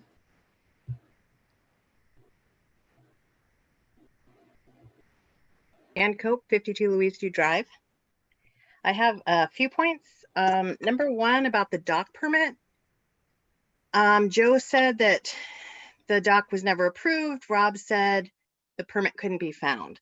This is the kind of issue that comes up repeatedly here, part of the trust problem. Number two, Karen talked about the resolution discussion at the finance committee meeting. Yes, it was discussed, but there was also a lot of discussion about getting a loan for large projects. So again, trust is an issue. So when the resolution comes up and you have an opportunity to tell the membership that you're listening and you vote no, you have an opportunity to build trust. And again, you choose not to. And it's really frustrating. Number three, Josh made a really good point about the staff comments. When you make your comments to the discussion about the resolution and make it appear that the board members for the resolution somehow don't appreciate the staff or feel they have value, it's really passive aggressive and unnecessary, because they're trying to do their best as well. And it's really rude that you continue to do that to them. So I'd like you to stop. And again, it's about trust. You have opportunities to build trust and you squander them. And I really don't understand why. That's all. Thank you. All right, thanks, Anne. I'll go ahead and bring you back to the audience. You have a good evening as well. All right, anybody else? Just use the hand raised feature in Zoom if you'd like to come up for property owners' comments. I don't believe anybody's calling in tonight. It's like everybody's connecting via an app or on their PC or Mac. I'm not seeing any further hands at this time.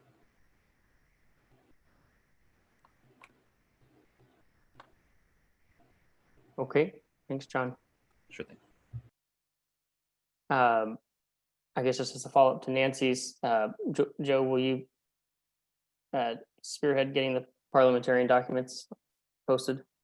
Yeah, we'll get them out. I don't know if I was included, but I'll definitely get what was sent. So I'll get it from somebody.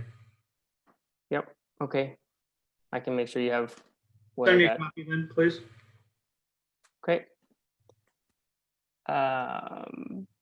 All right, if there's nothing else, we need a motion to adjourn. Just one thing, I'd like to respond to something Ann said. She, the point that she made that Joe had said that the dock had never, the damaged dock was never, I'm trying to make sure I use the right words, that she said that it hadn't been approved, and then I said that there wasn't a permit issued.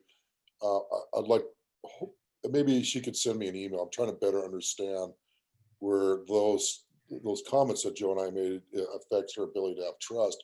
Really what we were saying was the same thing. And her comment matters to me. So if she'd like to send me an email or have further discussion face to face, I'd be happy to talk with her about that. It looks like Ann does have her hand raised if you'd like me to bring her in. Sure. I'd just like to better understand. Okay. Go ahead, Ann. I brought you over to the conversation. Thank you. I would like to hear from Joe, actually, because he made a comment first, and then your comment differed from his. And so are you saying that the county lost the permit? County never had, and the county never had permit. They do not know where it is or anything. It was never applied for through them. Okay, so when Rob says it can't be found, it was applied for or it was not applied for? It was never applied for from what they can ever find from the county. The county has no record of anything being applied for that dock. So I guess my question would be, what are the chances that it just disappeared, and what are the chances that it was just built without a permit? I would go with the latter. Thank you.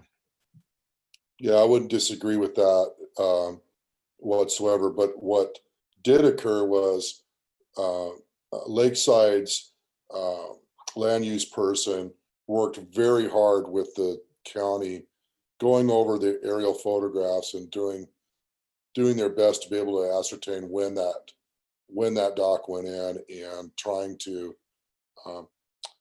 their best to be able to locate it. So I think Joe and I were saying the same thing, and I'm sorry. I don't think so. All right. I thought I did, but thank you for sharing that, but coming back and sharing that with me. I have a question. Go ahead, Steffi. Oh, wait, Rob keeps bringing up that they looked for what year was it? Within 5 years or whatever. Okay. There was a time and space where you did not need a permit to do anything. Mm-hmm. It was a 70, up to I think 77 or 78. Don't quote me on those years. But there is no, after that, there's permits required. And don't hold me on the dates, but there was a time when it was there, and there is no footage or nothing early days through the opening of Sudden Valley that we could find. Then poof, all of a sudden in the middle 80s, there's a dock. So somewhere in the annals of time here at Sudden Valley, a dock appeared. So sometime in the 80s, we're thinking. For what everybody can tell, it's the early to mid 80s, and it just appeared. Okay. And that's all. it was well after the window for permits. Okay. Thank you. Andrew, just a quick comment. You know, it's possible, and I don't know when this was done, but it could have been put in the name of Sandwick or the developing company, because I believe until 1984, they had interest in stuff in here. And then there was the whole thing that we did where they had a bankruptcy. So maybe it's in another name and it's not in Sudden Valley's name necessarily. I don't know. It's just a guess. I think, and Rob can chime in because he dealt with a little bit more of the land use person. Our marina, which was an original aspect of Sudden Valley, is permitted under Sudden Valley. Oh, wow. Am I correct with that, Rob? Yes. And there are permits for the basin wet docks. That's been established. You know, I kind of agree with, I feel like Joe's right. I think that it was put in. It was definitely not put in it to marine construction standards whatsoever. Yeah, it's lucky it survived as long as it has. And it sounds like this conversation is moving in a different direction. So I'm going to go ahead and move you back to the audience at this point. Thank you. I would say it's likely that it was built without a permit. Similar to our discussion we just had on ACC about how our members feel about our approvals of what they do on their own property.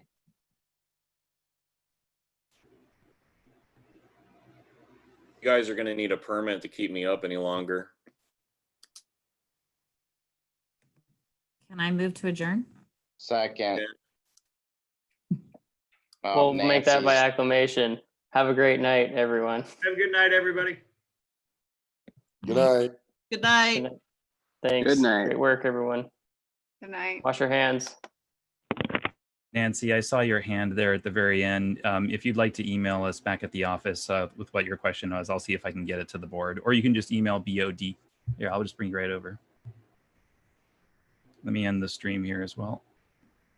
Sorry. Hey, go ahead. all I wanted to say is I spent a couple of days looking through air photos,